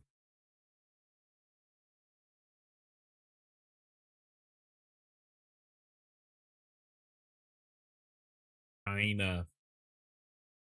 Okay, so here we could see that the country of origin is China, and then the country of melt and pour is, so this is like raw, or it says, I don't quite get what flat products mean. Computer, in relation to steel, what does flat products mean? And then it says country of origin and country of melt and pour. What is, like, how is the country of origin like the raw, or yeah, explain that briefly. Because I imagine it's like raw metal, but if it's a flat product, like what does that mean? And then how does that mean melt and pour? Like what is, like I don't quite understand what the difference Flat is products are steel rolled into wide, relatively thin sheets or coils, such as hot Okay. rolled, cold rolled, and galvanized steel. I see. The Country of steel origin rolls. usually means where the steel product was substantially made or finished, while country of melt and pour means where the steel was originally liquefied and cast from raw materials into a semi-finished form. The second designation is used to trace the underlying steel and prevent material from being routed through another country to evade trade restrictions. But then if it's a flat product, like it's a coil of, flat sheet, how does melt and pour compare? Actually, I think I understand it now, because it's saying that the country of origin of the material Melt was and pour China. refers to the steel's earliest stage, before it becomes a coil. Yeah. The steel is melted and cast into slabs in one. Thanks, computer. Yeah, I get it. Yeah, it's. I think it's just showing that for flat products, the original material was from, say Brazil, and then it was made into that in the United States. But why is Canada reporting on this? Yeah, okay, this is beyond my understanding here. Anyways, let's pull up, here we go, we'll go back to this chart. But yeah, again, just to illustrate, Canada's steel is, we're very dependent on Canada's steel. That's what I'm just trying to say. Okay, that's Iran.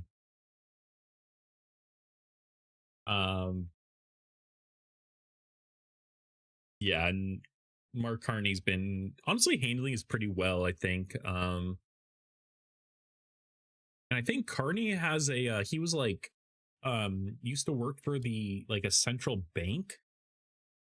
Computer, did Canada's current prime minister Mark Carney work for the central bank in Canada or something similar in the past? And so I think he, he's very well positioned to, I feel like, navigate this just with his past experience and knowledge from his political career. Yes. Mark Carney was deputy governor of the Bank of Canada from 2003 to 2004, then became its governor from 2008 to 2013. Yeah. He later led the Bank of England from 2013 to 2020, so Canada's prime minister is, inconveniently for anyone seeking a simple political label, a former central bank governor twice over. That's actually so funny how these central bank of the United Kingdom, but it's, I always forget that Canada's like, they got the Queen, or I guess the King now, King Charles, looking over them. It's so funny. Actually, aren't they? Isn't the Queen on their money still or something? Crazy.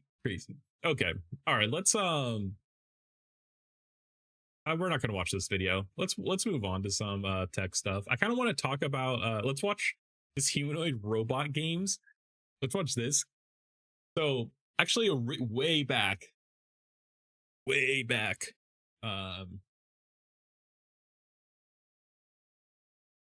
I posted, I watched the OG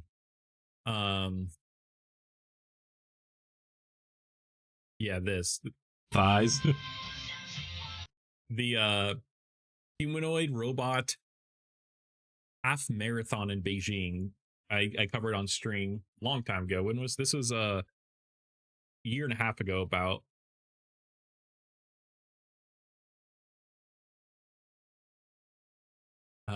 We covered this, and I just want to show, like, this is a half marathon. This is where, like, this is like a year and a half. This is how much progress we've made.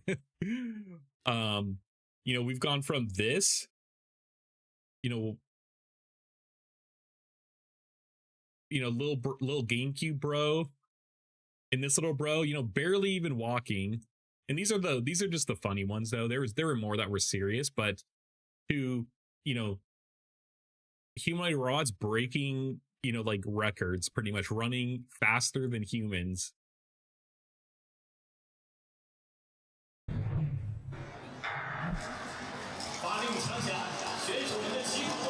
Like, bro, like these dudes, they're broken it, bro. It's so funny. It's so funny that it's like they haven't figured out how to stop yet. You know, they could go really fast, but like stopping's the whole other thing, and they just they just run into this. And I have a few other videos too. We have a new world record. Oh.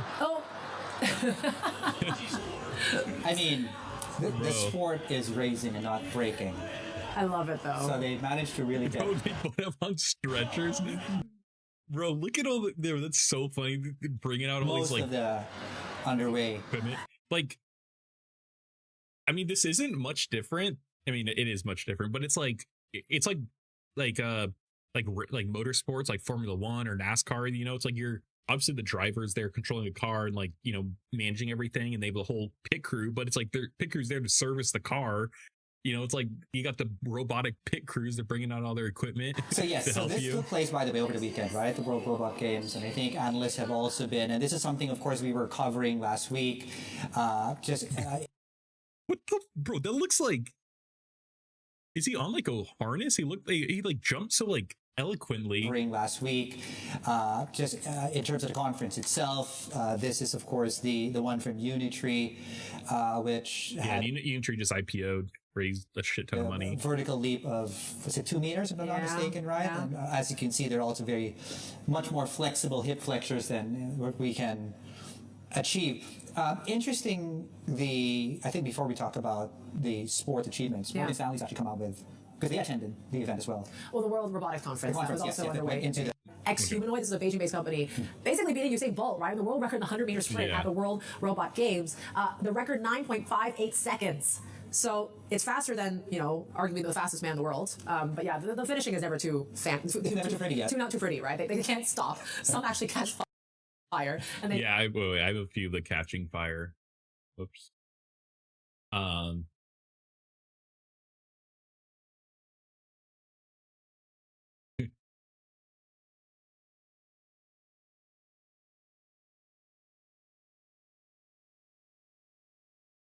Yeah, bro. Here's one. Lil bro's booking it. They're like, whoa. Like sparks, bro.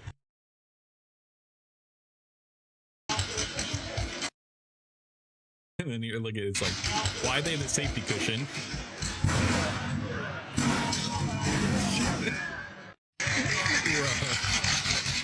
Yeah. It's like, that dude just like sitting there like, bro. Yeah. Crazy. I feel like I had one more.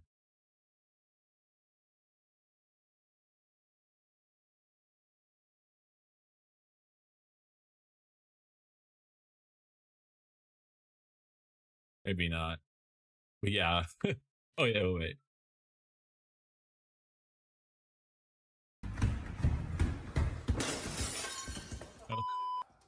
Stop! What are you doing? That's my mirror. What are you doing? Stop!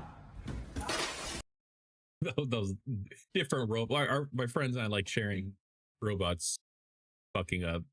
Funny. Okay. Maybe I'll computer, what do you think about me thinking it's funny robots getting hurt? Basilic's or Roko's Basilic is gonna. It is understandable as slapstick find it because back. robots are machines and nobody is physically suffering. The caveat is that laughing at catastrophic engineering is only charming until the stretchers are for humans or the robot is carrying something expensive. Okay. So, morally fine, with the usual disclaimer that you should not become emotionally invested in the robot's warranty claim. Thanks, computer. Yeah, bro. They need this kind of massive kind of cushion to help them with their fall. So the recovery, I'm sure, is very tough. Okay, for these athletes. Yeah, the demand for robot physios is maybe just about to skyrocket. But like, this is kind of spooky though, because I mean, like if you just think about like, especially the Russian-Ukraine war, how drones are, becoming how we fight.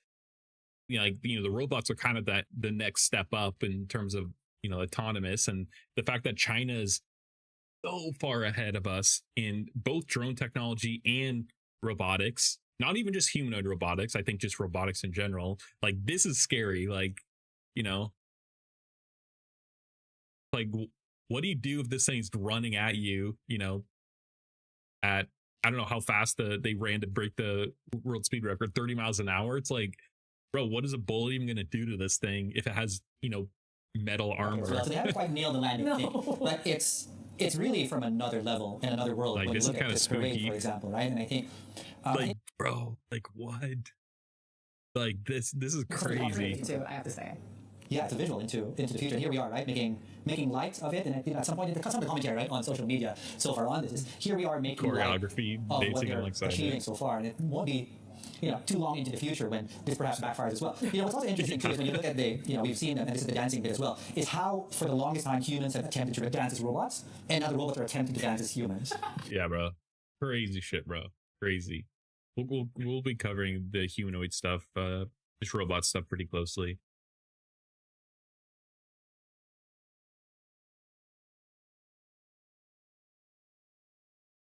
Crazy. Okay. I just trying to guys nap the guy. Okay, let's wrap up. Look, I want to talk about Apple. We'll talk about VR real quick. But Apple's cutting jobs with Siri and Vision Pro, 3D video and gaming teams. But I feel like the Vision Pro is really I think for once, Apple was kind of too early. And I think we haven't found many uses for VR, AR stuff outside of entertainment, like maybe military. And I guess it seems like backwards, because if Apple wants to continue the Vision Pro stuff and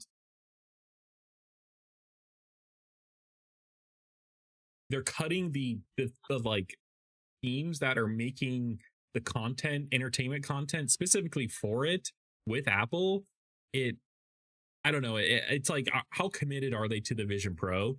And it seems like the glasses, like smart glasses, seem to be the one like form factor that actually has a product market fit, or like actually has like traction. They've crossed, they crossed that chasm in the technological adoption curve.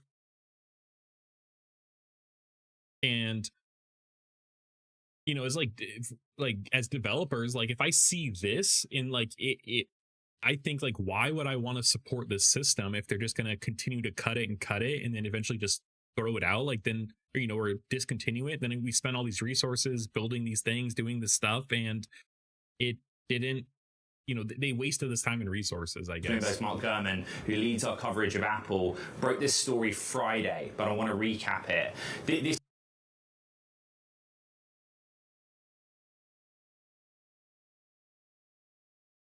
This is just reprioritizing, right, Mark? What are the froze for a sec? Oh, and Mark Gurman. Yeah, Mark Gurman's Apple analyst. He's like probably the best Apple analyst. He writes for Bloomberg. So yeah. Details of the report you put out. Yeah, so Apple's cutting jobs in 3 central areas. One team is the Vision Pro team, so the group called VPG responsible for the headset. The second is Siri, and the third is a team called Intelligent Systems Experiences, which really comes down to integrating AI features through the operating system and services. So let me start with the Vision Pro.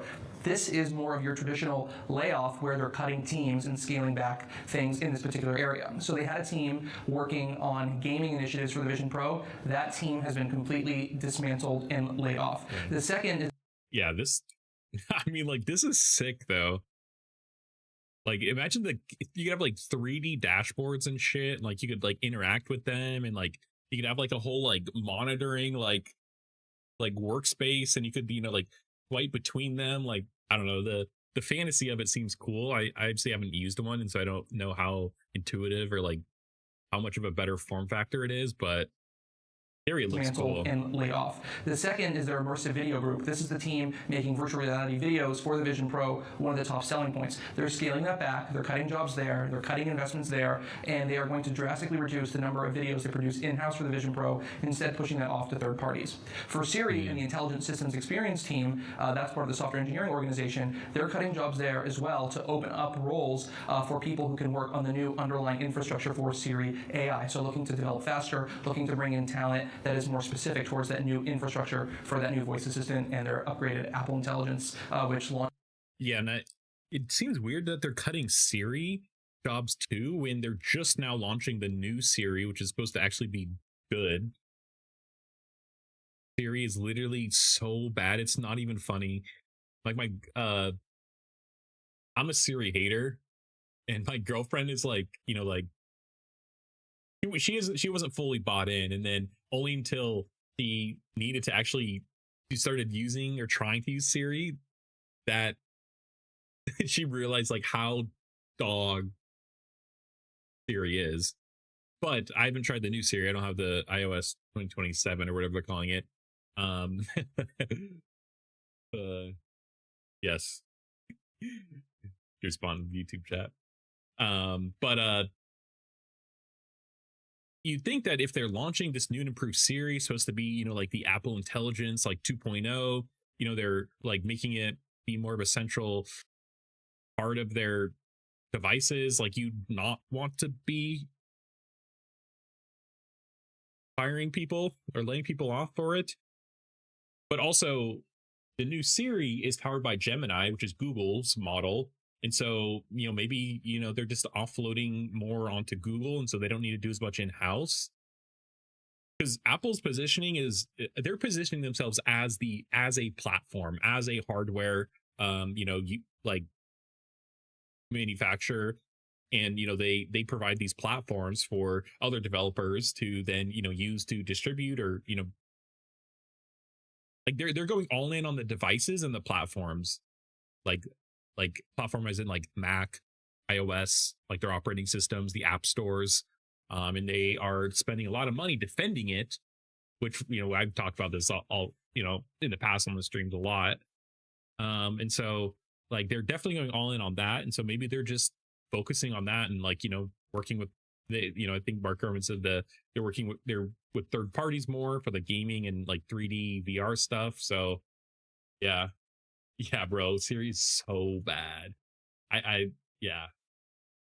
And it's perfectly positioned to be a fantastic like little assistant, because if you have an iPhone, it's always on you, and it has access to a lot of your apps and all this stuff. So like it could have been so good. But yeah, hopefully the new Siri's better. And also like, yeah, like I think here it's like, I don't know if you can select different model providers, but like, yeah, if I could use like Claude instead, or ChatGPT instead, like I would much prefer that, especially just I like Claude models more. But yeah, which is this fall for the first time. I also really enjoyed this weekend's Power On. What you were writing about is the idea of Apple's foldable phone and how this product could bring some magic back to the Apple story. You've been pulling on your experience with Samsung's foldable. You've been thinking about what you know of the details of the Apple foldable. What can you tell us? Yeah, I mean, I'm pretty pumped for the foldable phone. I think it's going to do particularly well for Apple in China as a status symbol. The amount of people who use foldable phones globally is not. And I think the status symbol is important, because I think a lot of and I'm kind of an Apple hater, even though I have an iPhone. I hate my iPhone. But like I think a lot of Apple's stuff nowadays is like a status thing. Like you want to have the latest, the best iPhone, even though like most people are using it to just browse YouTube or scroll Instagram or something. It's like you don't maybe occasionally take a picture or a selfie, the post on there, but then you're filtering it so much that it it doesn't even matter, the camera, like whatever. Anyways, and so I think like it's like the Apple headphones, I can't remember what the expensive ones are, like they're insanely expensive, and it's just like you could probably get equally as good ones for like less than half the price. And I feel like though that a lot of Apple products just because of, you know, the price of them and like their premium feeling, they have become a status symbol. And that's good for Apple, but you know, like I think it's, I don't know, I'm kind of like anti anything that becomes something like that. So yeah, I think that's important. But it's like, yeah, the foldable phone, it's like if Apple releases a foldable phone, there's, you know, Samsung has one, Google has one, you know, all the Chinese phone manufacturers like Xiaomi and Huawei, you know, they have all their foldable phones. They've had them in China, but like, and also they've existed in the United States here. But as soon as Apple releases one, then, you know, it'll be on people's radars. Then, you know, it'll take off, even though, you know, it's like, I don't know. So I think that's interesting. And I think, again, going back to Apple being the platform, you know, focusing on platforms and devices, like that works very well in their favor. And also I think the fact that like something that peeves me a bit with Apple's like you just get such a better experience on an iPhone than you would using, you know, like AirPods on an Android phone or, you know, a non-Mac computer. And like that feels bad too, because, you know, it's like they're like making a lesser product because you don't have the other Apple products. Like, yeah, I don't know. It's about 1.5% of the global phone market is foldable phones, but it's actually double that in China, right? Wow. So the vast majority of foldable phones in use in the world are in China. So that's going to be pretty successful for Apple there, I believe. But I'm really into the size of it. I'm really into how you have this small thing that can fit in your pocket and you open it up and it's about the size of an iPad mini. So all in all, pretty pumped for this new device and looking forward to getting my hands on it in just a few weeks. Yeah, I'm pretty bullish on foldable phones, but I think the pricing it's still hard to justify, you know, like $2,500 for a phone. If I'm just gonna watch YouTube videos on it, I guess. I feel like it needs to replace something else for me. Like I don't have a tablet or anything I use, and so I don't know. I don't know. Okay, yeah, but then it's interesting that we just saw, you know, like Apple is like, you know, like closing some teams for Apple Vision Pro, but then like, you know, Logitech here is exclusively releasing software on the Apple Vision Pro. And I like, how many do we have any info on how many Apple Vision Pros have been sold? Like how big the user base is? Like, I can't imagine there's that many people using these, especially at the price point of like almost $3,000. And so like making exclusive stuff for the Apple Vision Pro, like, I don't know. Let's say it doesn't Apple really does not seem... report Vision Pro sales separately, so the figures are estimates. The safest conclusion is that this is a niche product, concentrated among developers, enthusiasts, and enterprise users, bro, it's not a insane mass money. market platform. Yeah, it's still not mass Apple market. has apparently sold more Vision Pros than there are native apps anyone can name, which is not the usual recipe for an ecosystem. Thanks, computer. Yeah, so I don't know. It's kind of interesting. This looks cool though. And it's like the potential is there. And also I feel like the learning curve is high. Like, you know, like there's no way my mom could put one of these on and figure out how to use it. Like there's absolutely zero chance.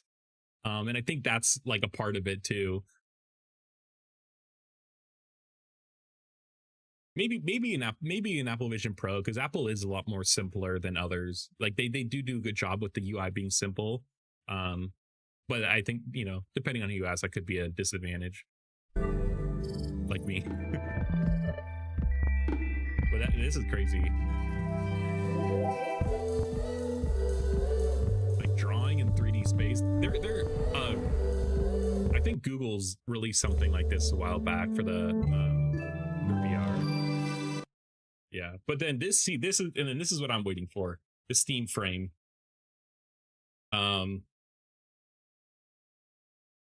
Because this is AR VR, but it's made by Valve, and they are the antithesis of Apple. They are, you know, it's all open. They just let everyone, you know, hack it and, you know, do whatever you want with it. There's no closed ecosystem besides Steam. Obviously, Steam's pretty closed, but like they're much more friendly to those who want to use it for other things and, you know, extend and augment the things themselves.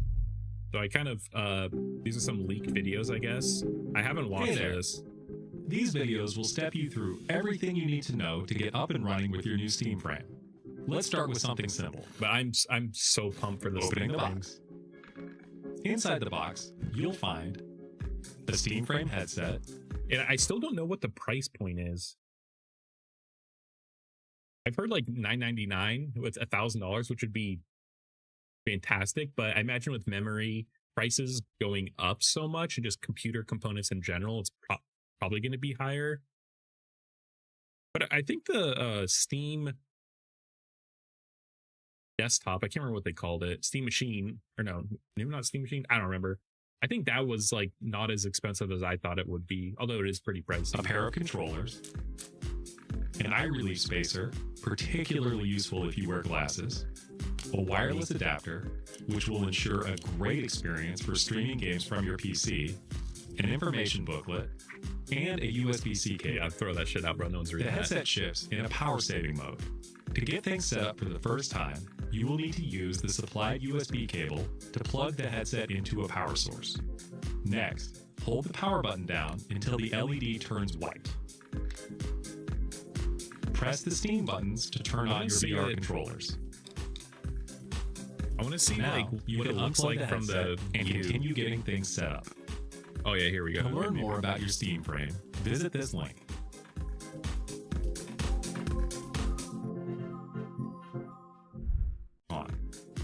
With that said, it's your Steam frame.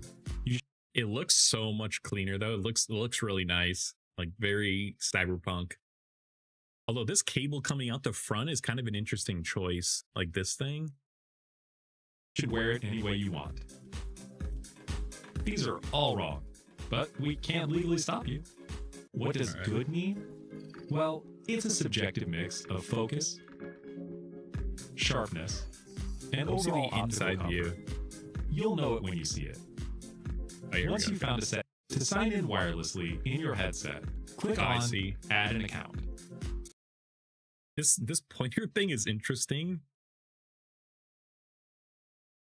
It's kind of like curved, but I imagine that's just from the view of like not being inside Then, in the mobile headset. app, click on the Steam Guard tab. Select the gear icon, then sign into a Steam frame. This is by far the easiest, most fun way to get in. To sign in via a QR code, under More Options. So I imagine this is probably the Steam OS. It's like the same as the Steam Deck, but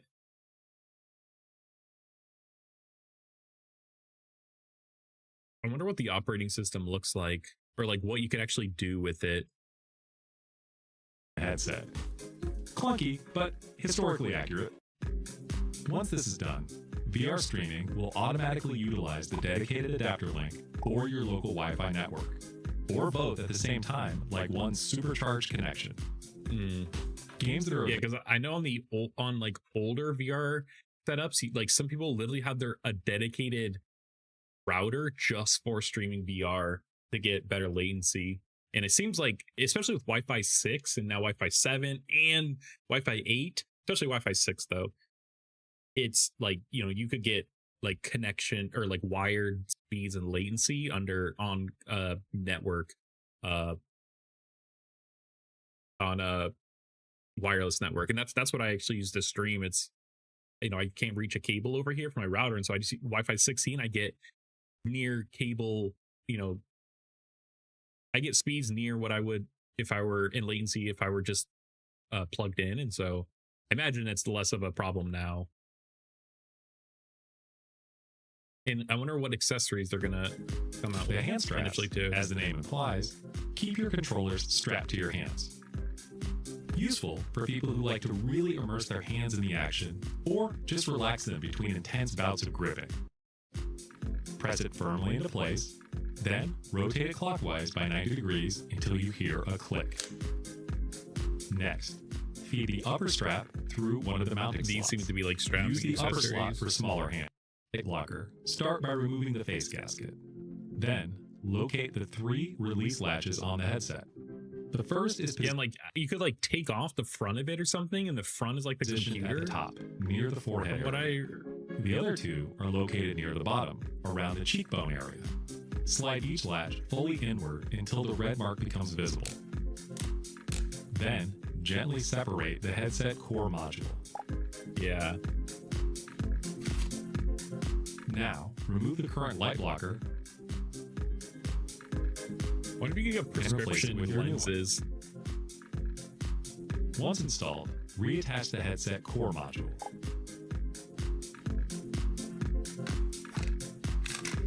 So like, are you going to be able to like swap out the core module? Are they going to sell like more powerful ones or something? Like, I wonder what the point of being able to detach that actually is. Don't If it forget to allows lock things. all. Yeah, I think it uses your PC's. Well, okay, so I think this one, the Steam Frame has its own. It's like the Meta Quest, where like you technically don't need a PC. It has like a Snapdragon processor on it, but I imagine you can't play many games on that. And so yeah, it uses your PC's processing. But I think this one could do both. All three latches back Steam into place. frames. You'll When know it they're locked comes out. when the red marks completely disappear. Next, grab the top strap buckle and slide it into the notch at the top of the headset. Then, rock it toward you until you hear a click. Finally, open one of the rear side guides and fit it over the back section of the head strap. Repeat the same step on the opposite side. Does this not come with it? To learn more about your Steam Frame, visit this link. So I wonder when it's going to come out. Computer, can you look up when the Steam Frame is going to come out or speculated to come out and what the cost is? Is there anything in the description? I wonder if you actually go to this steampower.com/steamframe.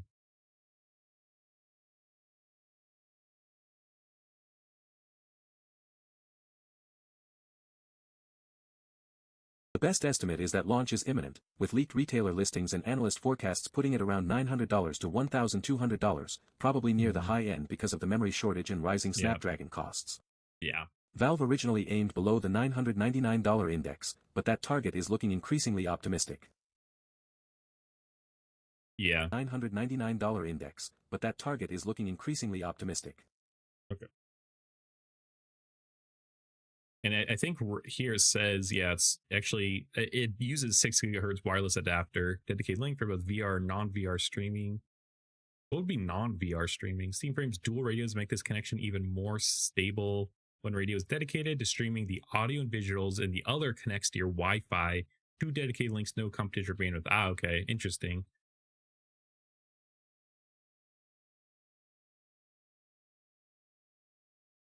Wait, are they gonna, if they sell frosted like clear headsets like this, that'd be so sick. I love that style. Very nostalgic.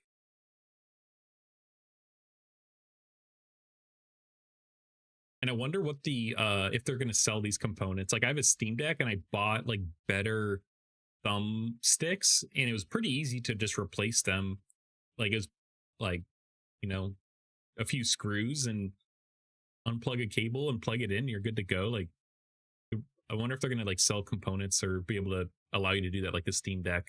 And also actually I want to know what the if you could use a Steam Deck with the Steam Frame, because that is the kind of ultimate dream. Like a Steam Deck is like, you know, it's like a cyber deck. It's like a little computer you could bring with you, and then you could have your other computer that is your, you know, your VR headset, and you could plug in your Steam Frame to your Steam Deck, and you could literally have like a fully mobile, like not only gaming but just like computer workstation setup. Like I kind of imagine myself like sitting in the back of a bus or like on a plane or something, and like, you know, you have your Steam Deck and Steam Frame, and that's all you need. And you just, you know, and then you have this entire VR, you know, space around you that's just like a big, you know, you can imagine it in office however you want. And like, I don't know, it's kind of, it just seems cool to me.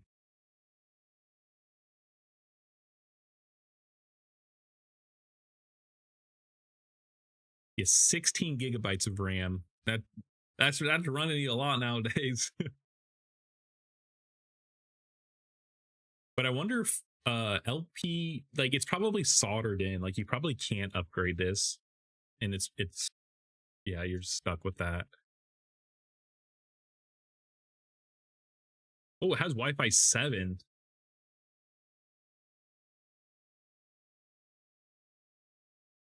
Yeah, this Bluetooth thing, bro. Yeah, this is crazy. I'm pumped for this.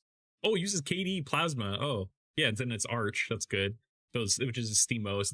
It's the same as the thing. Yo, what's up, Cyborg? Yeah, been a minute. Come back though. The diagonal D pads. Yeah, yeah. We're looking at the Steam frame. There's some videos leaked. And we're just fantasizing about my cyberpunk dream. You know, having a Steam Deck, hooking it up to the Steam frame, and having, you know, a whole cool setup. So, yeah, good. Yeah, when you rotate diagonal, I could see that. I mean, I think D pads are kind of funky still in general. Oh, really? Linus Tech Tips? Then, and I feel like if Press is getting it, then, you know, it's probably going to be coming out soon. Yeah, I'm pumped for it. I'm for it. I want my virtual workstation. My virtual desktop, no monitors. I don't even have any monitors. I just have my Steam frame, and I'm sitting at my desk, and I just the Steam frame is the monitors. Yeah, pumped. You'll have seen marks on his face during WAN show. That's funny. That's funny. I was watching the WAN show Friday. I should have paid attention more. Dang. Yeah, I'm excited for it, and I hope it holds up, and I hope I'm curious like how it's gonna compare to the Index, and if they're gonna keep the Index still. Like if they're not gonna if they're not gonna discontinue the Index and like have this supersede it.